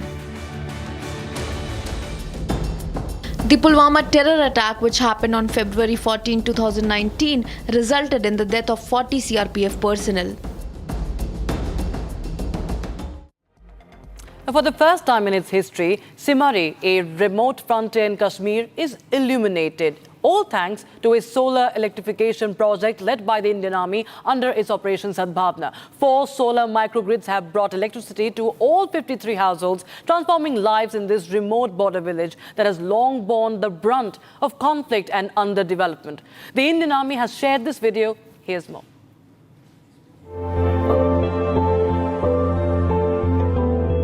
उधर से एक चीड़ की लकड़ी ढूंढ के लाते थे, उस पे हम खाना भी बनाते थे और थोड़ी थोड़ी रोशनी देख के हमारे बच्चे वगैरह पढ़ाई करते थे। पहले जब बिजली नहीं थी, मोमबत्ती या दिए के सहारे में पढ़ना पड़ता था। लकड़ियां तंगी ना लान दे आसियां।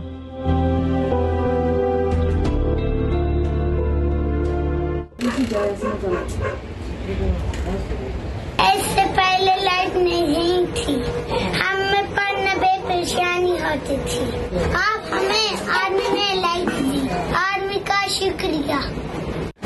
पहले हमें पढ़ने में बहुत दिक्कत हो रही थी, लेकिन जब से आर्मी ने हमें लाइट दी है तो हमें पढ़ने में बहुत आसानी हो गई है। हमारे बच्चे भी लाइट की वजह से पढ़ रहे हैं। यहाँ लाइट कभी कभी ये सरकारी लाइट होती थी या नहीं, लेकिन आर्मी की वजह से हमें लाइट परमिट आ रही है। हमारा गांव जो है वो इधर पाकिस्तान बॉर्डर के नजदीक है, इसलिए हम आर्मी का तहे दिल से शुक्रिया अदा करते हैं। उन्होंने हमें लाइट दी, हमें पढ़ने में आसानी हो रही है और हमारे बच्चों को।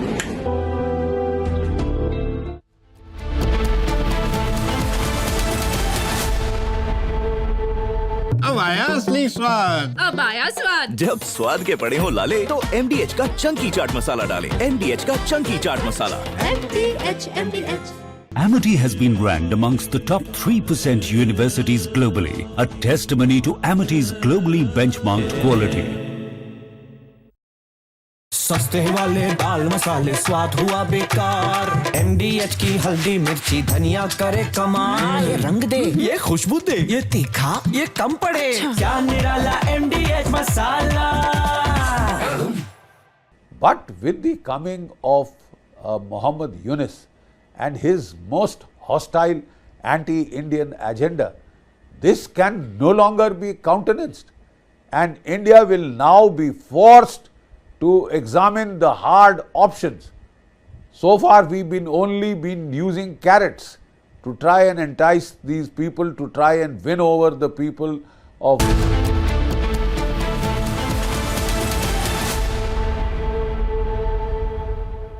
MDH का किचन किंग किचन में हो तो हम सब कुछ बना सकते हैं। बैंगन का भरता, आलू गोभी, भिंडी मसाला और भी बहुत कुछ। MDH।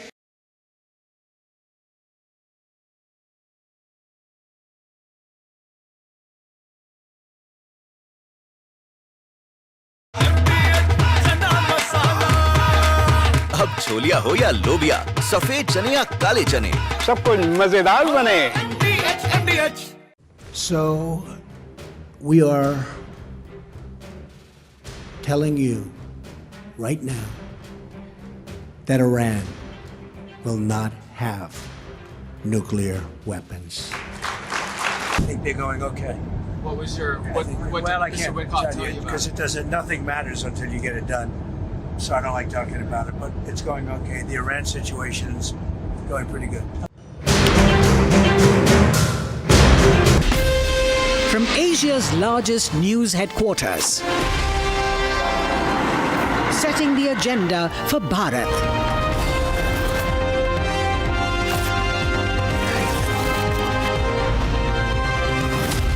You're watching Republic.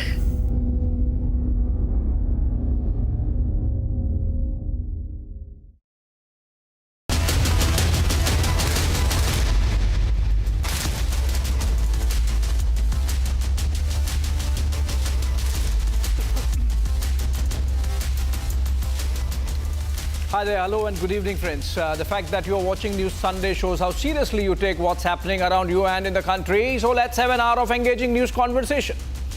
French authors Dominique Lapierre and Larry Collins wrote a famous book on Bengal, friends. It was called The City of Joy. They also wrote Is Paris Burning? Today they might have swapped the titles and called the former Is Bengal Burning? Which it is. I'm not saying this, you have watched it over the last 48 hours. Those pictures tell a tale. That of planned arson, orchestrated violence and targeting of minorities. Yes, minorities are being targeted in Bengal and we have to raise our voice in their defense, like we always should, like we always do. Only that the roles have flipped in Murshidabad and other towns of Bengal. Is the Hindus on the defensive because they are minority there. But it does not end there. The state has gone AWOL. There are pickets and blockades beyond which the police force is not able to enter. At least till the High Court intervened, the writ of the state had vanished from these pockets. Calm has prevailed over the last 24 hours. But how tenuous is it? More importantly, there are constitutional questions. Does the Parliament of India has sovereign function to enact laws? Should Supreme Court be intimidated by street power? Do Pasmanda Muslims have a voice or not? How long can this be allowed? That's tonight's burning question, friends. Headlines first.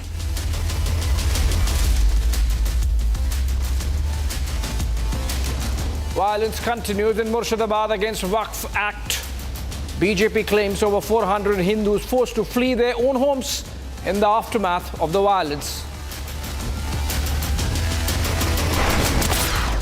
The Hindus are tortured Hindu Raj shelter less.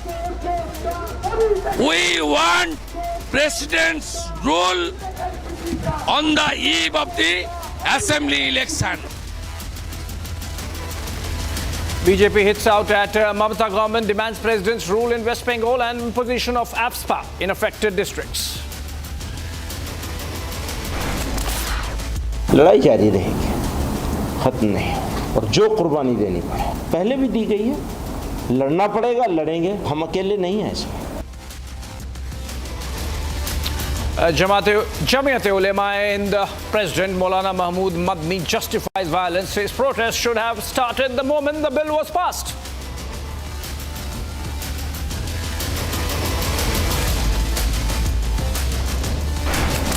Amendment जो government करी है, जिससे वक्फ को बर्बाद करने की पूरी कोशिशें की जा रही है, हम इसके खिलाफ एहतजाज कर रहे हैं। All India Muslim personal law board ने जो फैसला लिया है, हम उसकी तायीद करते हैं। AIMIM Chief Asaduddin Owaisi announces protest plan on April 19 with AIM PLB, Congress, PRS, YSRCP to join.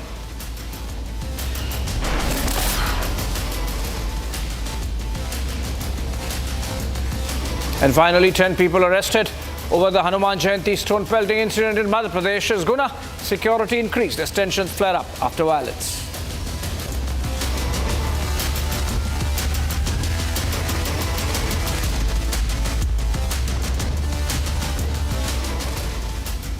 All right, friends, we are discussing Bengal, what has happened in Murshidabad over the last 48 hours. We are also discussing the reactions that have come in, and we are having a larger conversation on whether the Parliament of India has sovereign function to enact laws and whether that should be respected. If you have to protest, how those protests have to take place. Look at the facts of the last 24 hours, and then I come back on the other side for a conversation.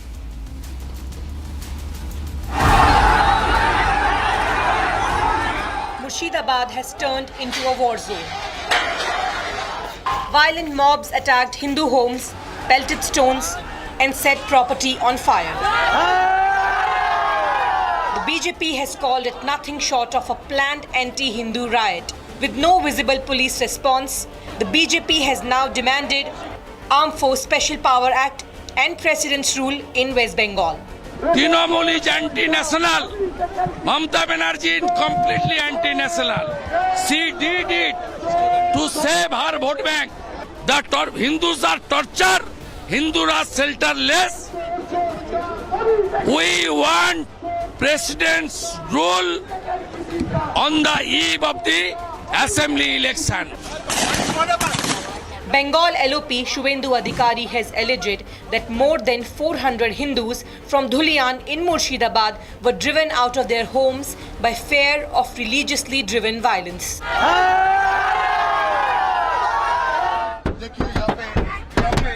Republic Bangla is the only network that is fearlessly reporting from ground zero to expose the truth of the Murshidabad violence.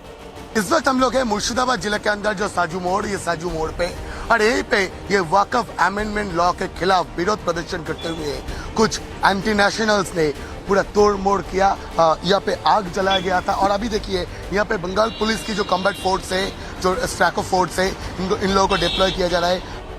On the other hand, UP CM Yogi Adityanath has issued a sharp warning saying what the TMC won't. Hindus are under attack in Bengal. हिंसा में आपने देखा होगा कब पश्चिमी बंगाल में मुर्शिदाबाद 3 हिंदुओं की निर्मम हत्या हुई, उनके घरों से खींच करके उनकी हत्या हुई। और ये सब कौन है? ये सभी वही दलित हैं, वही वंचित हैं, वही गरीब हिंदू हैं जिसको इस जमीन का सर्वाधिक लाभ मिलने वाला है। Even more shocking, Jamaat-e-Ulema President Maulana Mahmood Madni justified the violence in a bite which is now going viral. He said, and I quote, "Protest should have started the moment the bill was passed," indicating the violence was not a reaction but part of a plan. कि ये protest हिंसक हो रहा है, तो protest हो कहाँ रहा है ये तो बता दीजिए। हो कहाँ रहा है प्रोटेस्ट? कैसी बात आप कर रही हैं? रुकना, जितना रुके हुए हैं इतना रुकना नहीं चाहिए था, रुकना ही गलत हो रहा है। क्यों मुर्शिदाबाद जल रहा है? कौन रिस्पॉन्सिबल है इसके लिए? मुसलमान को, इसके लिए भी मुसलमान को रिस्पॉन्सिबल बना देंगे आप? As the BJP demands President's rule and Armed Force Special Power Act and the opposition blames diversion tactics, one thing is clear. Bengal needs calm, accountability and justice.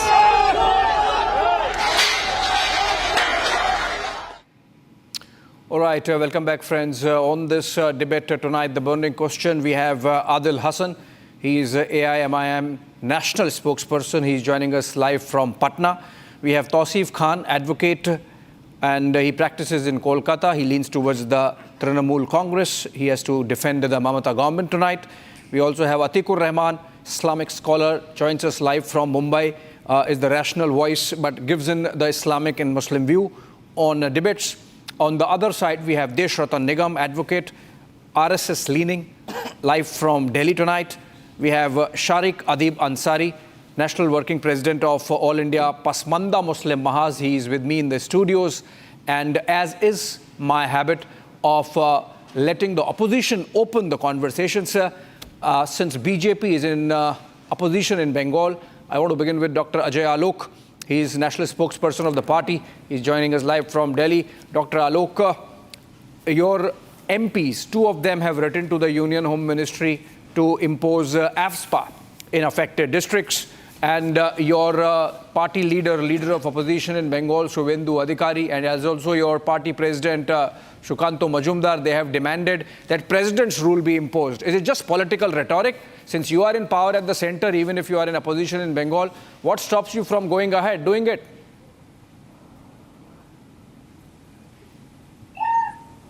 Well, definitely politically, the position on the ground is always reported by the party workers who are actively working on the ground.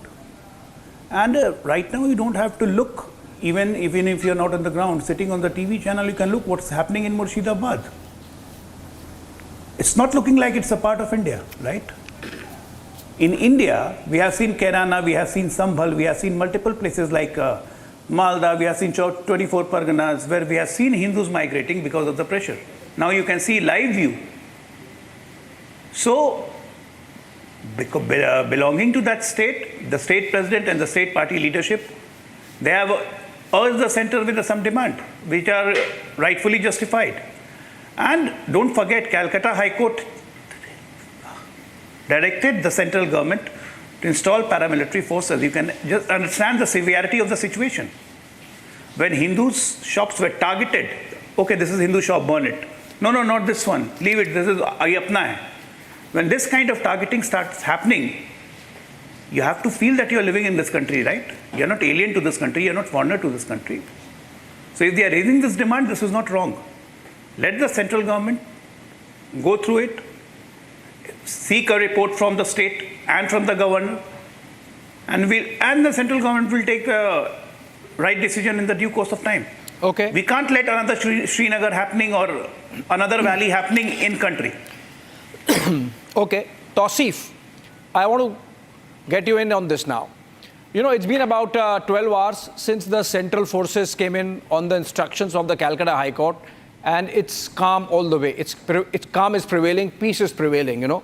So obviously the differentiator between violence, arson and calm were the central forces, which means that the state police was either asked not to do anything or is so demoralized they did not do anything, or maybe they were instructed not to do anything, Tausif. And that's really bad. It's unfortunate. You see, Murshidabad is a place where Hindus and Muslims have been living peacefully. This is a stronghold of Trinamool. There is no, in this entire area, all 3 seats, MP seats, are won by the Trinamool. And there were protests, and there were these troublemakers who started this violence. Police have been clearly saying from last 2-3 days not to engage in rumor mongering. On the eve of Hanuman Jayanti, there are Shobha Yatra taken out across the country, and somehow there is an anti-group which is seen that they support Waqf law. there is a huge opposition against the Waqf law. The government knew it. We have seen in the parliament debate, 233 MP in Lok Sabha and 95 MP in Rajya Sabha voted against the passing of the Waqf law. Yet the BJP government has forcefully passed this law. And therefore, naturally, there's going to be protest. Yes, I agree that no protest should turn violent, and those responsible in violence have to be dealt with in accordance with law. Okay, therefore, you are making it look so natural, sound so natural, Tausif. You are saying that protests are natural. You are saying that, okay, violence should not have happened, but it has happened. You are saying troublemakers. You are not specifying who are these troublemakers. And you are saying the parliament should not have enacted the law. I mean, who are you to guide whether parliament should enact a law or not? Parliament has a sovereign function. Parliament is the voice of the nation. Parliament is the topmost panchayat of the country. People deliberate and decide. The party in power has the mandate to decide what to do and not to do. Who are you to decide? Who are these protesters to decide whether the parliament should be allowed to enact a law or not? First of all, it is highly mistaken to say that parliament is supreme. No, that is not the case. I think Constitution is supreme. And parliament is supreme in its, so far as its sovereign function of enacting laws is concerned. Parliament enacts laws. Tausif, you are a lawyer. Let me complete.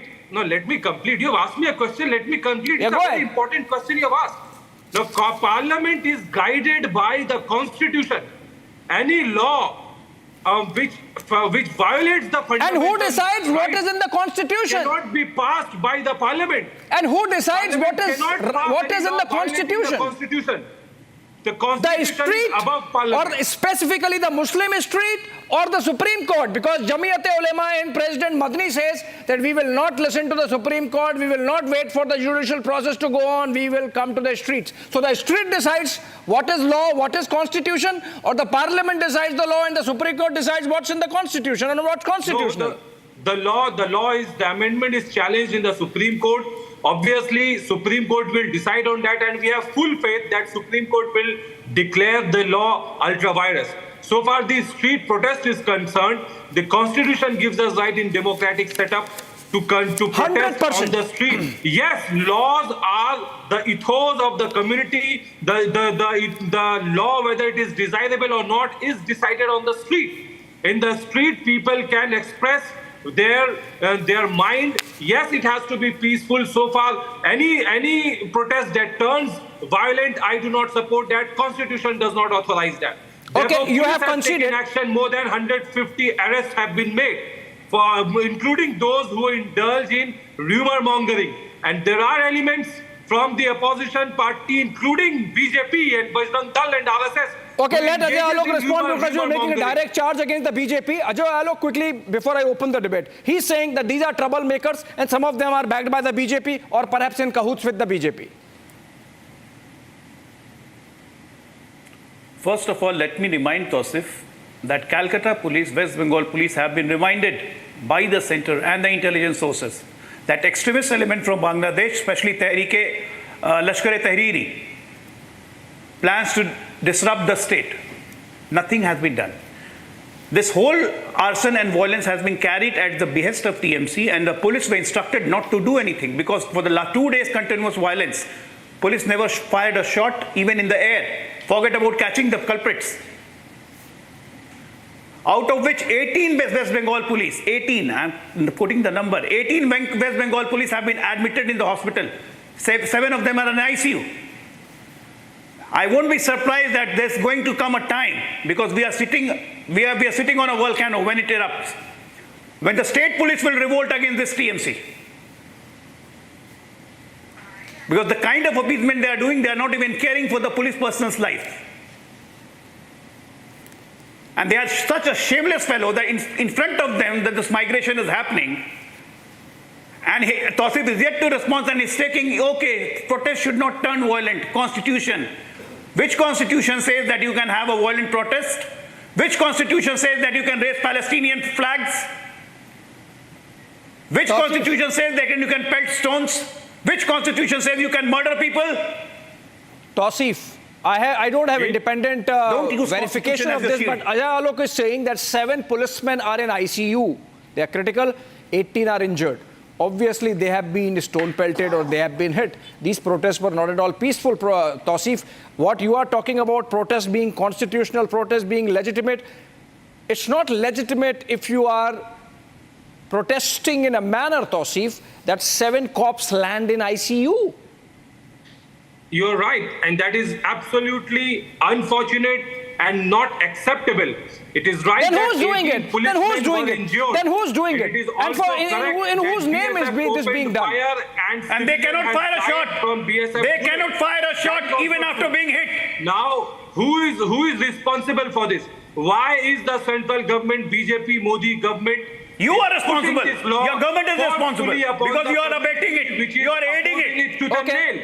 Why this forcefully pushing this law, which is going to take away the lands, which Forcefully is going to pushing the threaten law, lands, Waqf land. forcefully pushing the law, and Obviously, that this law is challenging legitimizes Supreme this Court, violence, but that the community legitimizes rejects targeting it. of police, that legitimizes targeting of minorities there, Tausif? Sorry, I did not get your question. I Please was asking, repeat. you are saying that the parliament I want to understand, what is parliament forcing this law? We have another lawyer in the panel, Deshratan Nigam. You know, whenever reforms have happened, maybe some communities have liked, not liked, but then the sovereign function of parliament to enact the law has been respected.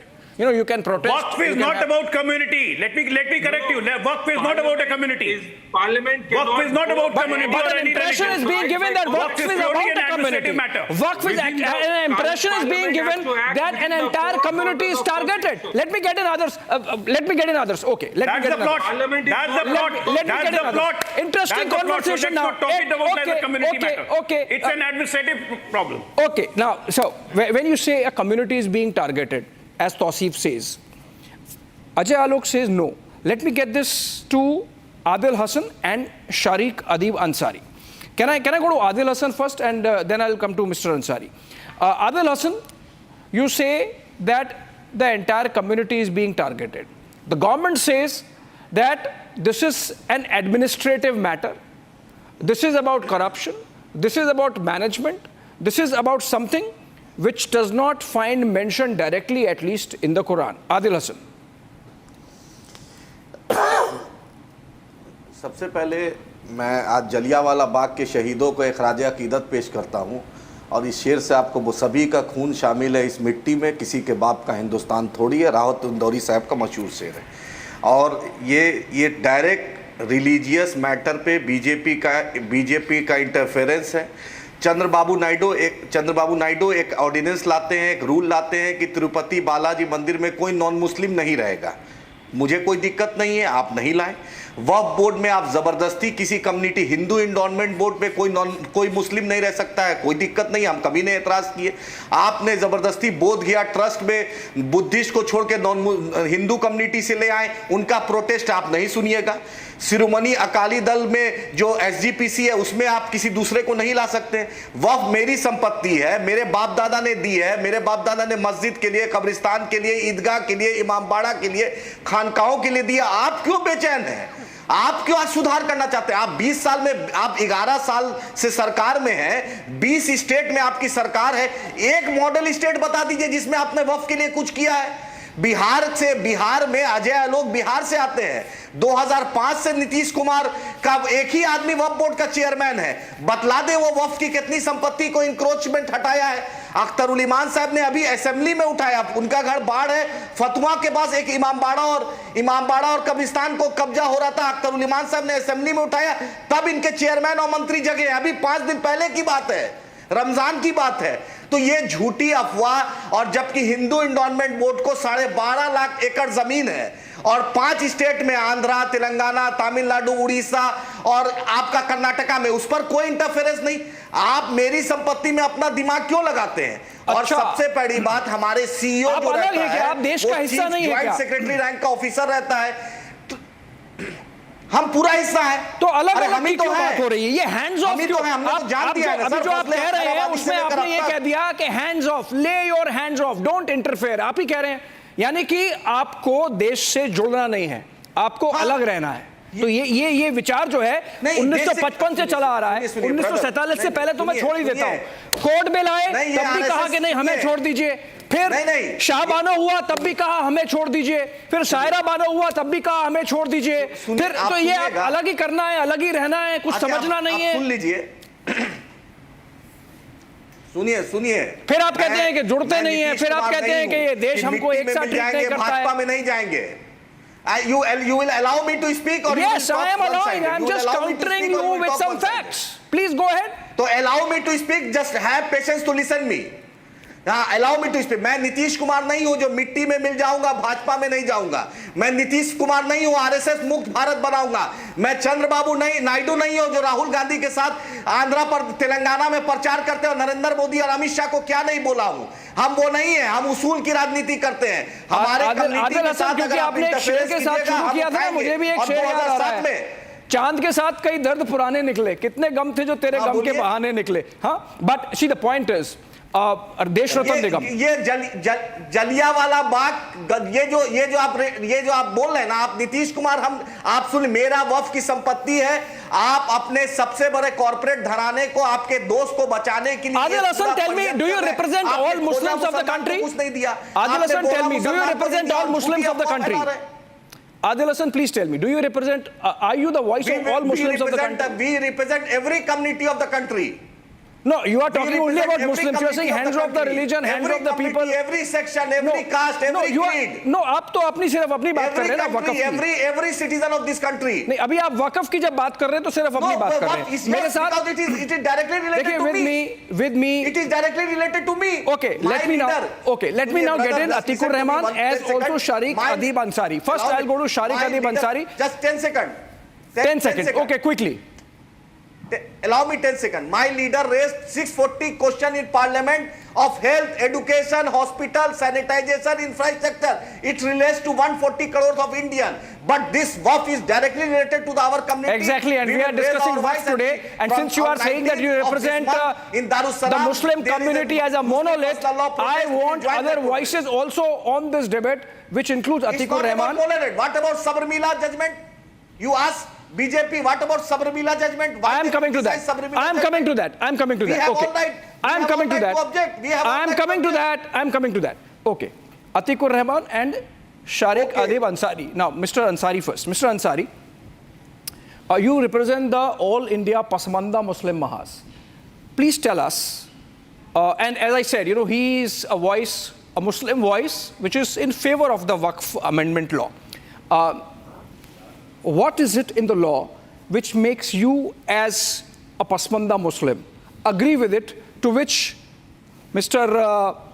Adil Hassan is not agreeing? See, this law comes and goes. You can amend the law, then you can reject the law. This is just a law. Yeah. It is being enforced now. It's incumbent on every Indian citizen to abide that law, because we believe in democracy. We are a secular state, a republic. So basically, the Waqf law, which is now being enacted, is concerning management of the Waqf properties, governance of the Waqf properties. No, I know this, but Adil Hassan is saying the government has no role in it. It is to do with the Muslim community, and only the community should be handling it, like in the case of Tirupati, like in the case of SGPC. Muslims are the citizens of this country, don't they? Yeah. They are. So every citizen, every law is embedded on the citizens of India, and particularly on the Muslims, because Waqf is a tradition. नहीं, आप मुझे अभी भी समझा नहीं पा रहे. What is it that makes Adil Hassan so agitated in this law, about which you are absolutely okay? Because the things that they were managing, now we will going to manage that. The 88% of the Indian Muslims are the part of the law now. ये कैसे हो रहा है? ये पहले क्यों नहीं था? Why was it not there earlier? I'm telling you, just give me time. That's a very important differentiation. We were the part of the JCPOA. We were the part of the. मैं आता हूँ, आदिल हसन साहब आता हूँ आपके पास. एक बार सुन लूँ उनको. हाँ. We were the part of the JPC. JPC invited us. We presented a presentation to 3.5 hours to the honorable chairman and honorable respected members of all political parties. They asked us questions and we put out the objections. No, why are you saying that Pasmanda Muslims are now part of it while earlier they were not? Why were they not part of it earlier? Because they were not part of it, because Ashraf community of India was managing it, because the Waqf lands and his dargahs, masjid, imam badas, Karbalas, Yatim Khanas, everything was managed by this 12% of the Indian population, that is called Ashraf Muslims. Absolutely no representation. No representation. Even now, you just ask the All India Muslim Personal Law Board to present the number of... What is the constitution of AIMPLB, for example? Is it 100% Ashrafs? It's Ashraf. It's 100%? 100%. Like no Pasmanda You Muslim. tell me, ask honorable members of the All India Muslim Personal Law Board to give me 3 names or 2 names or 1 name in the top league. If they have 80, any Pasmanda Muslim representing them? No. Atikur Rahman, and these are, remember, Muslim voices, responsible Muslim voices, and very integrated Muslim voices. To make a point, this law is due to this. It's a management of the Waqf properties. Yeah. Now Mutawallis will be from Pasmanda Muslim. Yeah. So the issue, women will be there, marginalized communities will be there. It is just management of the Waqf, nothing to do. Nothing is going to from the Muslim. Adil Hasan ka disagreement is baat pe bhi hai. He is also disagreeing with the fact that why should government have its nominees and who can be non-Muslims? Government is any government, whether it's Congress government or BJP government or any government runs the country. It's under the Constitution of India. Constitution is supreme, absolutely. The Parliament enacts the law. Okay, let me take this to Atikur Rahman. Atikur Rahman, you heard both the voices. Adil Hasan says hands off, no interference. Like in the case of court bills, like in the case of Shabano, like in the case of Saira Bano, just lay your hands off. We are on our own, do not interfere. And on the other, we have with me Mr. Ansari, Atikur Rahman. He is saying that this is reformative, transformative law, because after this, Pasmanda Muslims, who constitute 88% majority of Muslims in India, have a voice now, which they were being denied till now. Atik, how do you respond to this? For your kind information, Mr. Sharik, the laws passed by the Parliament can be declared ultra-virus if they are unconstitutional by the Supreme Court, and this is the core issue why we are going to the Supreme Court. Secondly, you are asking the names of members in the Waqf board from the Pasmanda community. May I ask you one thing? Not Waqf board, so far, Indian, All India Muslim Personal Law Board में कितने Pasmanda मुसलमान हैं बता दीजिए. Good. Okay, very good. There are none. I agree. Now, there are none. Majority, that's 12%. So how can AIMPLB, when it hits protests on April 19, claim to represent all Muslims, Atikur Rahman? Yes, I am coming to the point. Let me straight away answer to Mr. Sharik. So far, how many Ashrafs and Sayyids have been lynched by the BJP and the Sangh elements on the issue of Gauraksha? All Pasmanda Qureshi Muslims have been linked by them. And if they are so serious to give the rights to the Pasmanda Muslims, why don't they take up a pilot project? You answered in first, Delhi itself? Mr. Atiq, you answered my first question. You have answered my first question. There are none Pasmanda Muslims in the Personal Law Board. It means it's a 12% representation body. Let him complete. Go ahead. Please complete, then I move. I have a lot of ground to cover. Thank you. Have I said that the All India Muslim Personal Law Board represents the entire length and breadth of Indian Muslims? No. They are an organization. They must be having their own constitution. Why am I responsible or you are responsible for it? You create your own All India Muslim Pasmanda Samaj. I will. And you know. I will. Thank you. Thank you for the suggestion. Thank you for the suggestion. We do not want any sneh. We need samman. हमें स्नेह नहीं सम्मान चाहिए. ये पसमानदा मुसलमानों ने यहाँ बॉम्बे के अंदर कॉन्फ्रेंस में मुंबई में कहा था, हमें इसने नहीं चाहिए, हमें सम्मान चाहिए। आप वही दे दीजिए, सम्मान ही दे दीजिए। सम्मान कहाँ देते हैं? जुलाओ को जुलट्टा कहते हैं, कसाईयों को कतरा कहते हैं। अतीकुर रहमान, ये सॉर्ट ऑफ सैयद का लिंचिंग हुआ है। अतीकुर रहमान, सैयद और अशराफ का लिंचिंग बता दीजिए। उनका कैसे हो जाएगा? मालदार लोग हैं, पढ़े लिखे लोग हैं, गवर्नेंस में हैं, शातिर लोग हैं, शुरू लोग हैं, उनका कैसे हो जाएगा? Very good. लड़ने के लिए आप हमें उतारते हो हिंदुओं से, जाके लड़ो। हम क्यों लड़े? हम हिंदुस्तानी हैं, हमारी कौम हिंदुस्तानी है, हम हिंदुस्तानी हैं। फंस गए शरीक साहब, आप फंस गए शरीक साहब। ओके, फंसे तो आप हैं, आपने मान लिया 12% मुसलमान। Mister Ansari, okay, I think what we are मुसलमानों को मारा गया है गौरक्षा के नाम पर, सैयद और अशराफ को नहीं Atikur Rahman, I have कबूल कर लिया।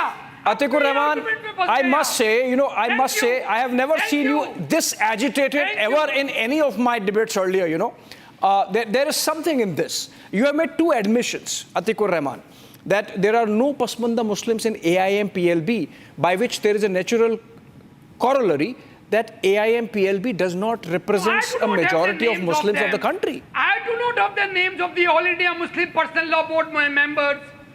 I care a damn for them. But they see, that's the unfortunate part, Atikur Rahman, that's the unfortunate part, Atikur Rahman, that even if you care a damn about them. No, listen, Atikur Rahman. See, the problem is, you care a damn. No, listen. रक्षा के नाम पर पसमानदा मुसलमानों को मौत की घात किसने उतारा?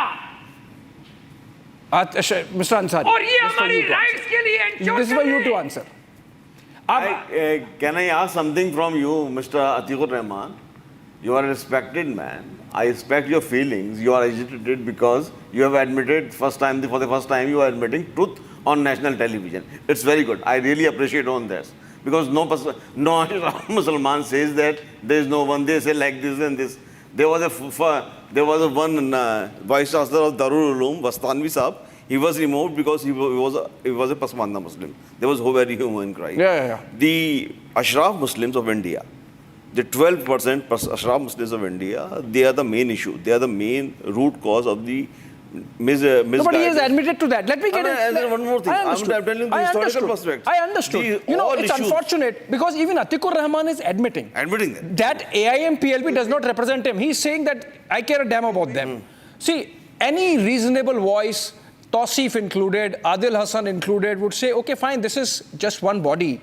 They don't represent the entire Muslim community of the country. And yet, when it comes to narrative setting, when it comes to agenda setting, unfortunately, Desh Ratan Nigam, it is the AIM PLB from the Shah Bano days to now setting the agenda of the Muslim street.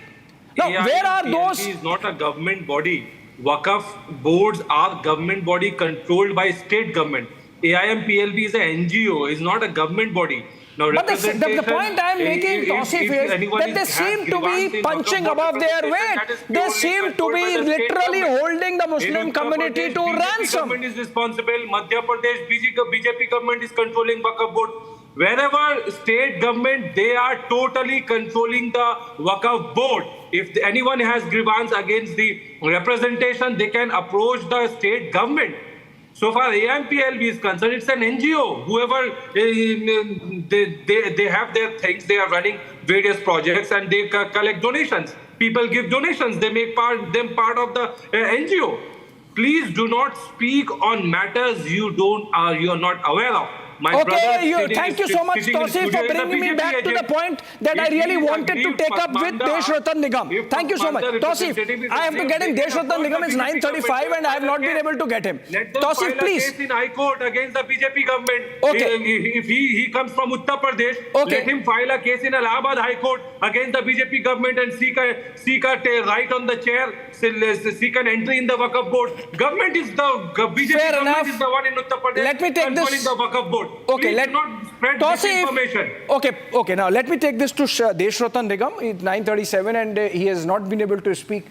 We have had a fantastic conversation. I'll give some time to Deshratan Nigam, hold back for a while, Tausif. I come back to you. Mr. Nigam, again, as Tausif is saying, this is not a matter in which you should be concerned.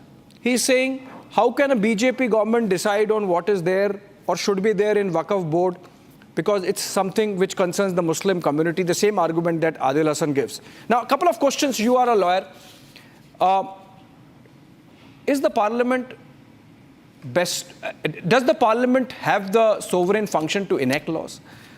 It is challenging the Supreme Court. Should the Supreme Court be allowed to adjudicate on it?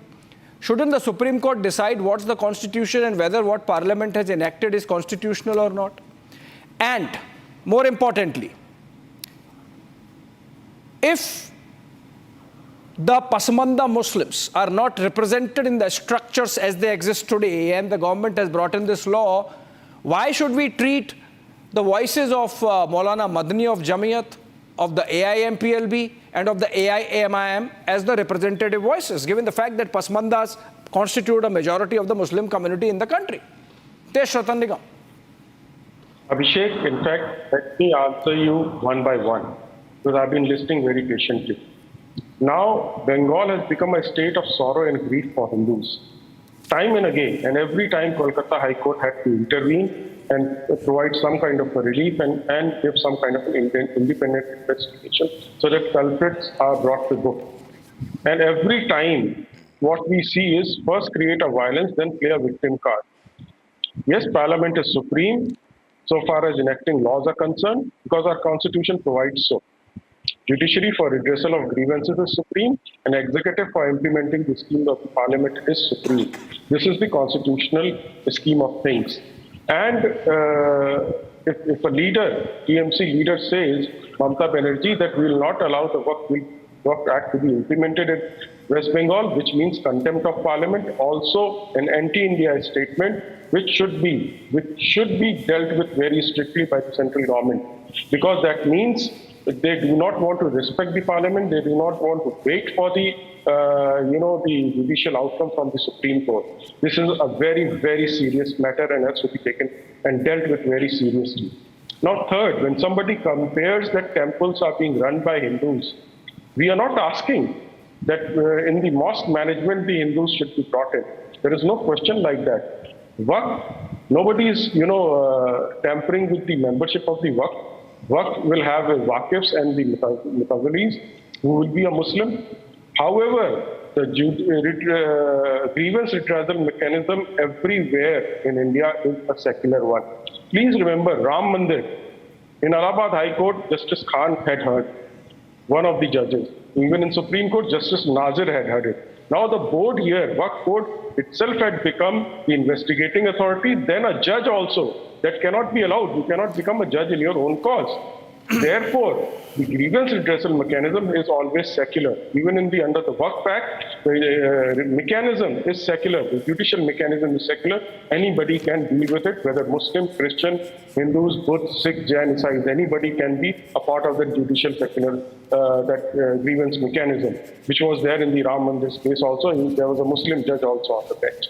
Now, the serious question is what should be done today is how to control the rogue state government, which has gone, berserk, not even instructing the policemen to take care of it. The High Court had to intervene to bring in paramilitary forces to control the situation. This is happening every time, whether it is Saraswati Puja or immersion, Durga immersion, or post-poll violence. Please I'll give you n number of examples. The law and order process brought under control on the instructions of the judicial mechanism. So today, the supremacy of the Parliament, anybody who challenges is doing contempt of Parliament, which is punishable. Please remember, Parliament has the power to call for that person and punish. To say, and these are very serious matters, and nobody can, dispute that constitutional position. Constitution itself makes Parliament supreme to enact the law. Adil and Atikur Rahman want to come in. Is Parliament anybody who speaks against it can is also Parliament committing pass any law contempt of which does not have a sanction of Constitution?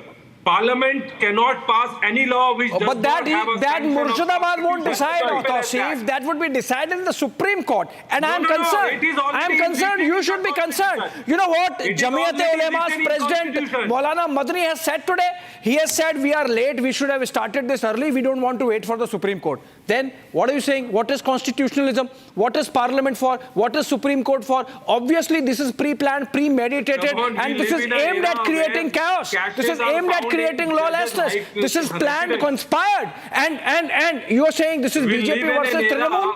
Where the High Court, where judges are saying that they decide on the basis of Astha, where judges' residence we find cash. So we still have faith that Supreme Court will give justice. Thank you so much. In this matter. I would say you are being reasonable and rational. I am saying you are being reasonable and rational, which the likes of Maulana Madni are not. You know, and this is not BJP versus Trinamool. There are some bigger concerns. You know, every time something like this happens, a narrative is sought to be built that, oh, minorities are being targeted. हम डरे हुए हैं, हमको धमकाया जा रहा है, डराया जा रहा है. If you look at it, you know, what has happened in Nagpur, what has happened in Ujjain, what has happened in Guna, what has happened in Indore, and what is happening in Murshidabad now. Okay, there was provocation, right? And I will come to Ajay Alok on that. But the retaliation happens immediately. There is no fear.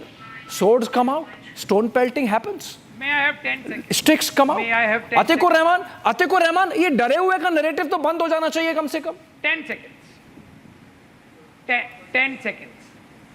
Mr. Deshratan Ningam, by your logic, sir, every constitutional body should be secular. So by your logic, in the cabinet and in the parliament, in the BJP, there is no Muslim. There is no Muslim, and you are deciding about such a large amount of lands. I want to ask this to Ajay Alok. Okay, Ajay Alok answer. Ajay Alok answer. Atikur Rahman has raised the point that where are Muslims on your side? How do you engage with them? How do you communicate with them? How do you have dialogue with the Muslim community? Though, of course, Mr. Ansari would say that not with Pasmanda Muslims. Atikur Rahman wants dialogue only with the empowered, rich, privileged, Ashraf Muslims. But Ajay Alok, the fact of the matter is that perhaps the BJP is not having enough dialogue with the Muslim community. Also the issue of provocation. I have seen some videos, I can vouch for it, that these are absolutely senseless, provocative processions that have taken place in places from Mumbai to Madhya Pradesh to Bengal. I mean, for that at least you have to defend, you have to take responsibility. Ajay Alok. See, I don't have any objections if anybody is taking out a procession in a democracy. No, but you can't be that irresponsible and absolutely senseless. But the kind of provocative slogans that are done in those processions, it's absolutely abhorrent and unpardonable. Let me come. Abhishek. Exactly. Abhishek. That is the point. There was nothing for Waqf at Murshidabad. It was only for Islamic slogans. It was for Palestine. It was for Islamic Raj. They never shouted a slogan in favor of Waqf. Check your archives. That is the point I'm talking about. And secondly, very clearly I'm telling you, right now, Tausif was saying, why don't they file case in UP, Gujarat, MP, because there are different Waqf board for every state. Waqf board is an act passed by an act of Parliament 1954. It's a statutory body, and Parliament has full right to amend the laws. It has been amended by the Parliament in 64, 95, 2013. Then you kept your mouth shut because it was convenient for you. Because that gave you exemplary power. That you can grab any land. You can use any land and you can say it's a Waqf property. Adil Hassan, respond to this. It cannot be done. Adil Hassan, respond to now this. We want to end this administrative indiscrepancy. Now, Mr. Adil Hassan, please explain also. Akbaruddin Owaisi in Vidhan Sabha, he said 80% of Waqf property are under encroachment by influential people of this country. And you know what?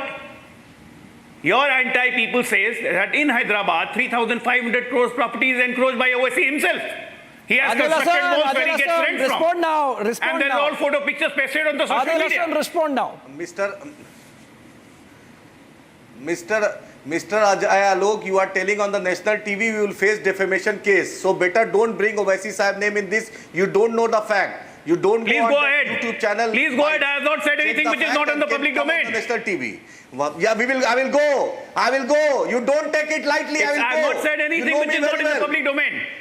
I know you. I'm not taking anything lightly. Please get like impressive. Before you file defamation, either say yes or no, deny it. You file the defamation, that's your right and privilege. But counter him with facts. You don't know is me. he right so or better not? you control your tongue and talk properly like an educated Please man. counter him. Is he right or not? Is he wrong? Talk right? like a gentleman. Don't put all unargal bayan on the channel. If you are a doctor, behave like a doctor. Behave like a gentleman on a national channel. No, he is putting across a point. You counter it, Adil Hasan. What is there in the social media and the public domain? Do you domain. have facts to counter it, Adil Hasan? He is putting across the fact that Waqf has been misused and that your leader might be part of it. You deny it, you put across your counterfacts. See, Mr. Anchor, don't bring my leader name without knowing any fact. My leader was the only leader in the country who asked for the SIT to the government of Telangana that Waqf. Your leader, by the way, was also part of the JPC. Your leader, by the way, was also part of the JPC. He has been heard. Not that it's not been heard. Yes. Allow me to speak now. Allow me to speak. The two things I want to tell. In 2007, Ames Amendment Act was passed. That was struck down by the Supreme Court of the Honorable Supreme Court of the country. Again, NRC CA law was passed. Same Nitish Kumar, the NDA partner of Ajay Alok, he passed a resolution in the Bihar Assembly that CA will not be implemented in Bihar. We don't want two things in Bihar. One thing more very categorically. It clearly violates Article 14, 25, 26, 29, 30. But that will not be decided in Murshidabad, Adil Hasan. That would not be decided in a press conference. That would be for God's sake decided in the Supreme Court. Just listen to me. I condemn whatever violence happened in Murshidabad, but Supreme Court 2 days back. Adil bhai, one question. Adil bhai, one question to you. Behave like properly, and I am not representative of TMC. Adil ji, one question. Adil ji, one question.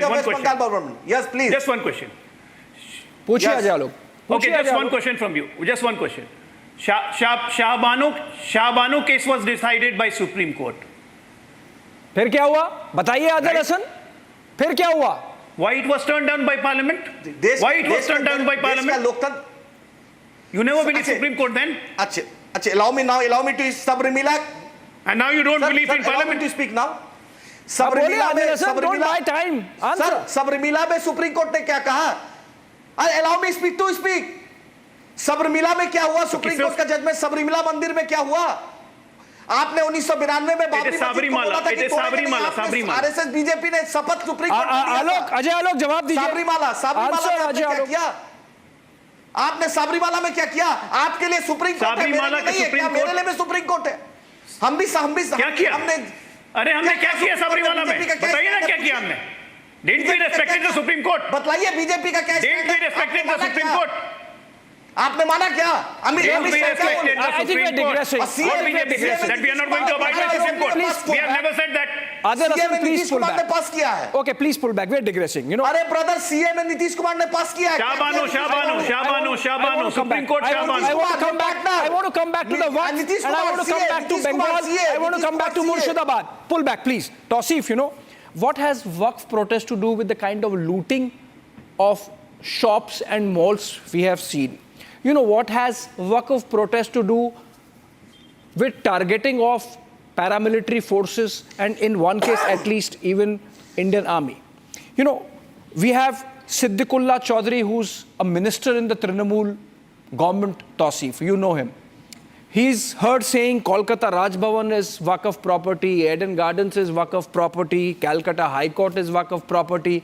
We have seen the drama in Delhi where the parliament is Waqf property, the IGI airport is Waqf property. You know, where does this stop? I mean, is there some internal dialogue within the community to, you know, take care and do away with these kind of, you know, oxymorons? No, the whole country is Waqf property because Mughal ruled India. This is the concept. You see, the fact that Eden Garden or Raj Bhavan being a Waqf property is just a part of the fact and history and record. Oh, now you say these it. Now you say it. Nobody Now you is say going it. to claim. Now you say it. No history and record. Where did you get this history from? Now you say Where did it. you get this history from? No one is going Now to you give say an it. eviction notice. Please don't be scared. No one is going to give eviction notice. In any case, Waqf board is just because totally Mughal under the rule India, so control of everything state becomes government. Waqf, huh? So state government is not going to evict themselves. Is the state government going to issue This is the concept. eviction notice This is what you call against Darul Islam. This is what you call Darul Islam. Why do you hate Muslim? Why do you hate? That is the hidden intention. BJP spokesperson only. That is the hidden intention. No. You can be, for your convenience, you call yourself secular. But inside you are absolutely deeply polarized, radical Muslim Islamists. Against you are not secular at all. Tausif, that was a Freudian slip, Tausif. That was a Freudian slip. That was a Freudian slip. But I really want to get in Atikur Rahman and Mr. Sharik Ansari also. State government is not going to give a eviction notice to itself and ask the state government or the Eden Garden to evict. Okay, so it is what it is. Okay, so Tausif, it was a Freudian slip. It was a Freudian slip. You admitted that yes, Eden Gardens can be Waqf property. But okay, I'm leaving it there for you. But I want to get in Mr. Ansari and Atik also before I close. Mr. Ansari, if Eden Gardens is Waqf property, if Parliament is Waqf property, if IGI Airport is Waqf property, if Calcutta High Court is Waqf property, then what is the problem if the Waqf is managed in the manner in which it is mentioned in the new law? See, I want to clarify one thing. Just give me a minute to the Muslim masses. Yeah. Nothing to do with Pasmanda and all Muslim masses. I want to, because I was in JPC, I was in the whole law, I have read the law academically. I want to speak in Hindi and Urdu. So, जो मुसलमान इस देश के हैं उनको ये मालूम हो जाए ये वक्फ लॉ क्या है. पहली बात तो वक्फ दो तरह के होते हैं. एक तो वक्फ अलल औलाद जो कि 2 से 3% है और वक्फ अलल खैर जो कि पब्लिक वक्फ है. वक्फ अलल औलाद में इतना करप्शन नहीं है, 0% करप्शन है. लेकिन जो 97 वक्फ % है वो वक्फ अलल खैर है, उसमें सारा करप्शन है. हिंदुस्तान में 32 वक्फ बोर्ड हैं, शिया वक्फ बोर्ड और सुन्नी वक्फ बोर्ड. देखिए ये जो लॉ बना और जो हमने ऑल इंडिया मुस्लिम पसमानदा ने जो अपने सजेशंस और ऑब्जेक्टिव्स दिए गवर्नमेंट को, जो गवर्नमेंट ने माने, अब मैं कह रहा हूँ सिर्फ मैं 1 मिनट में अपनी बात कर दूंगा. ये लॉ सिर्फ मैनेजमेंट के नहीं है, ना कोई मस्जिदें, मदरसे, खानकाहें, इमाम बाड़े, करबला, यतीम खाने, मुसाफिर खाने, जो ये डर है ना फिर भी कि अगर नॉन मुस्लिम उसमें आएंगे तो फिर जो आपका जो मुस्लिम रिवाज है उसके हिसाब से नहीं होगा. ये डर है. डर को ही तो मैं क्लियरिफाई करने यहाँ बैठा हूँ आपके सामने कि ये कुछ नहीं हो रहा. आप मुसलमानों के पास था, रहेगा, और जो 2% दो आदमी हिंदू आएंगे उसमें, नॉन मुस्लिम कलेक्टर ओहदे से आ रहे हैं, हिंदू के हिसाब से नहीं आ रहे. लेकिन वो मेजॉरिटी तो मुसलमानों की रहेगी मेरे भाई. But Atikur Rahman, if that be the case, Atikur Rahman, my point is, what is the internal dialogue in the Muslim community? If provocation happens, you get provoked. You come out of the mosque, bring swords, attack the procession. I mean, if you get provoked, you look foolish. Atikur Rahman, where are the elders in the community? Where is the internal dialogue to tell the youngsters, please have restraint? We are gone to the Supreme Court. We will make a strong argument. Atikur Rahman, I mean, this is something which paints the community in bad light. Absolutely. Do you understand you are biting the bait? Absolutely. I totally agree with you. Abhishek, Mr. Alok has not answered my question that if all constitutional bodies should be secular in nature and representation, why is there no Muslim member in the cabinet or in the BJP? Unfortunately, you are deflecting, Atikur Rahman. Please answer, Mr. Alok. Secondly, you also got provoked today and you are deflecting. No, the question, I am answering a question now. Since he skipped my question, I am just reminding him. I am going to every Muslim congregation and telling them, you don't have any right to violence. Violence is not good. The violence part is a monopoly of BJP and RSS. Mr. Advani can take out a Rath Yatra. Only Hindus can climb on the dargahs and the mosques. We don't have a right to create violence. And No victimhood. No, Atikur Rahman. No, this is not the victimhood. Oh, this is. No, I'm not. No. How shameless you can be. No, this victimhood, Atikur Rahman, is the bane of the Muslim community, perhaps in the country. No, how shameless he is. It's not a matter of victimhood. And it's a matter of shamelessness. No. Even after seeing things on the screen, I don't know if it is shameless, but this is unfortunate. This victimhood mindset, Atikur Rahman, is not taking your community anywhere. Don't give him a cover of victimhood. He's shameless. I have run out of time. Look, I have run out of time. Sorry, we had a fantastic conversation, but I have to tell this to Tausif and through Tausif to the Trinamool. Khalilur Rahman is a longest serving. Adil Hassan, hold on. Khalilur Rahman is a member of parliament of Trinamool Congress. Even his house has been vandalized yesterday. Remember, these mobs, these nameless, faceless and mobs. Where is Yusuf Pathan? BJP RSS element. They do not care about niceties like the Constitution of India. They do not care about democracy and politics. They are hoodlums and they need to be treated as such. Mamata government, if it is indulging with them, do not forget that they can come to bite you, like it happened in the case of Khalilur Rahman's residence, who is a Trinamool MP. We are ending it here. Short break. News is back, and of course tomorrow 8 p.m. Arnab Goswami is back with Super Primetime Max, the debate.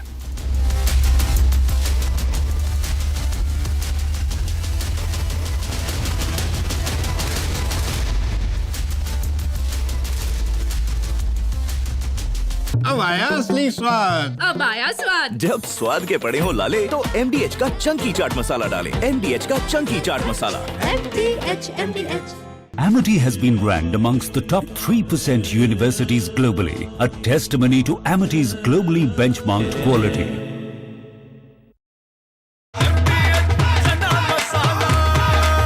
अब छोलिया हो या लोबिया, सफेद चने या काले चने, सब कुछ मजेदार बने। 2015 Joint Comprehensive Plan of Action, or JCPOA, placed significant restrictions on Iran's nuclear activities, including a cap on uranium enrichment at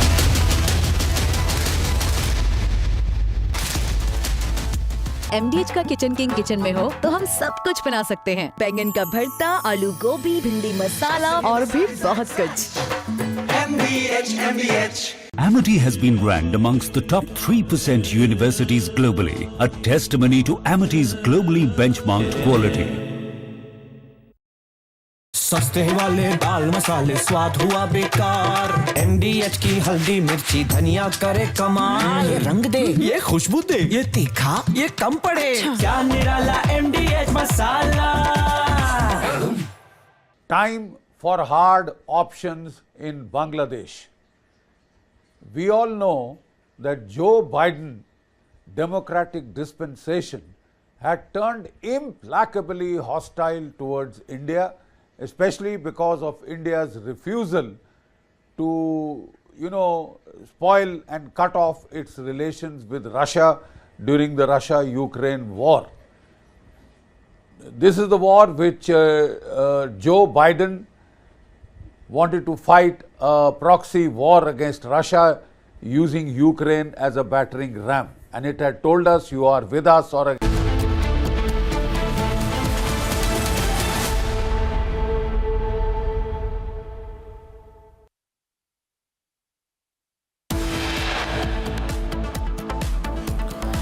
Violence continues in Murshidabad against Waqf Act. BJP claims over 400 Hindus forced to flee their own homes in the aftermath of the violence in Murshidabad.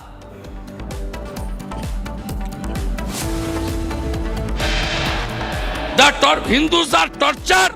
Hindus are shelterless. We want President's rule on the eve of the assembly election. BJP hits out at Mamata government, demands President's rule in West Bengal and imposition of AFSPA in affected districts.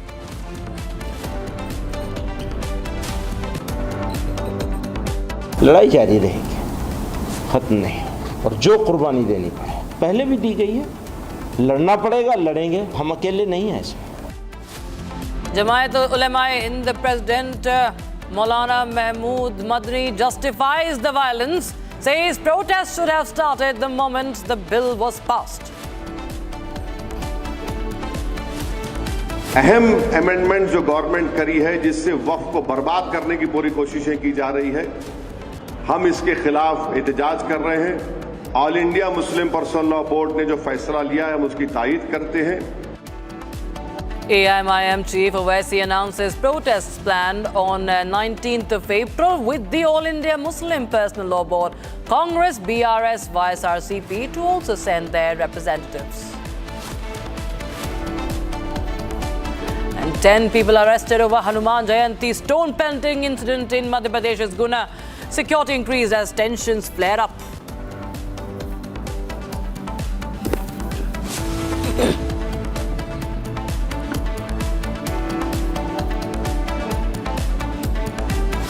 Welcome viewers, you're watching Republic TV and I'm Rakshita Mishra with you. At least 10 people have been arrested in connection with Guna violence, and security has been beefed up in the area after stones were pelted during a Hanuman Jayanti procession on Saturday. Tension prevailed at Madanapet Dhobi Ghat after miscreants hurled stones and damaged the window pane of Masjid-e-Jamal Mohammadi.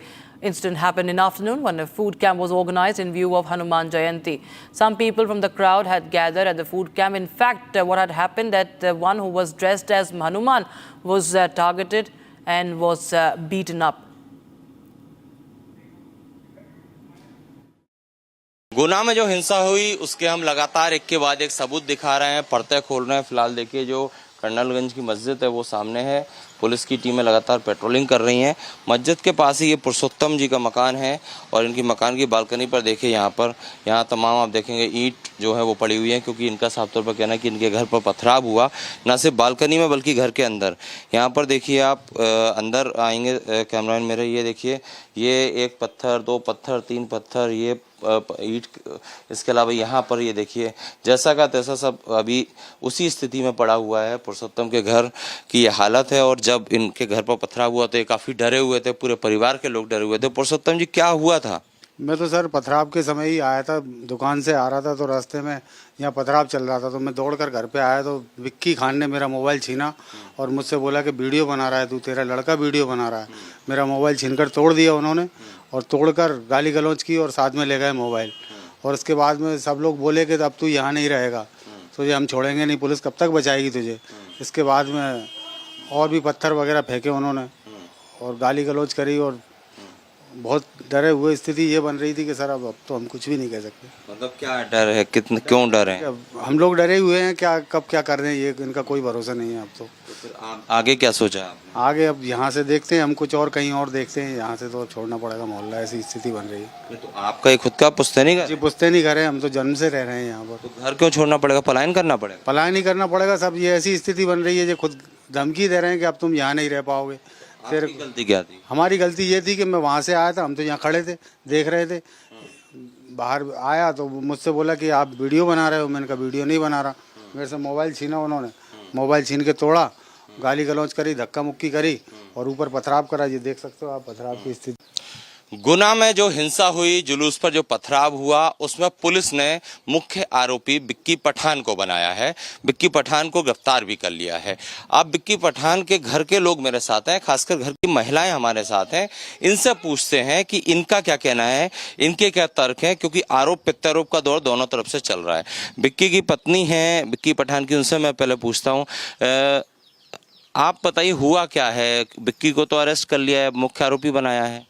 गलत बनाया है। वो घर पे थे, सब लोग दुकान के आगे खड़े थे, उधर से पथराव हुआ तो अपने बचाने के लिए, अपने बच्चों को बचाने के लिए इधर से भी पथराव कर दिया। वहाँ मस्जिद के आगे धमैया कर रहे थे आपस में, तो वो क्या बोलते, वो वहाँ पे थे ही नहीं वहाँ पे। और वहाँ से आवाज़ आई उधर से कि उधर पथराव हो रहा, तो हम लोग सारे अंदर आ गए।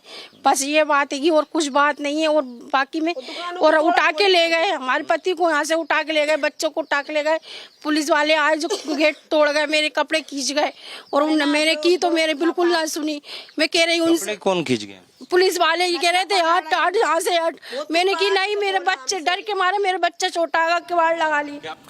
Meanwhile, security has been amped up in Madhya Pradesh's Guna after the stones were pelted during the Hanuman Jayanti procession when it was crossing through the mosque. And this comes as clashes had broken out between the two groups over the route of Hanuman Jayanti procession, which was being led by BJP councillor Kishtwar. Large police deployment have been sanctioned in the area, and authorities have now said that the situation has been brought under control. Here's more.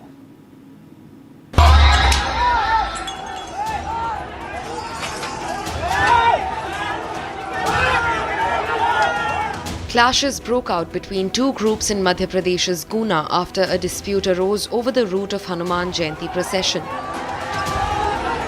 The procession was being led by BJP's councillor Om Prakash Kushwaha, whose 11-year-old son has also been injured as part of the violence that unfolded.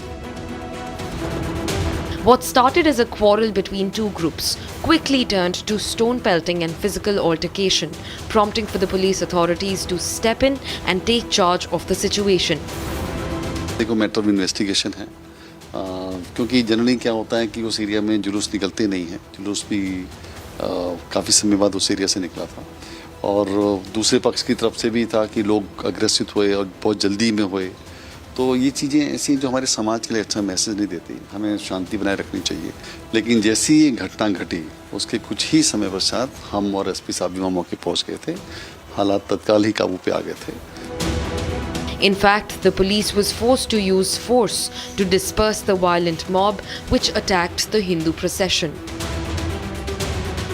Meanwhile, Guna's DM Kishore Kumar Kanyal has confirmed that at least 2 to 3 people have sustained injuries and are being treated in the hospital.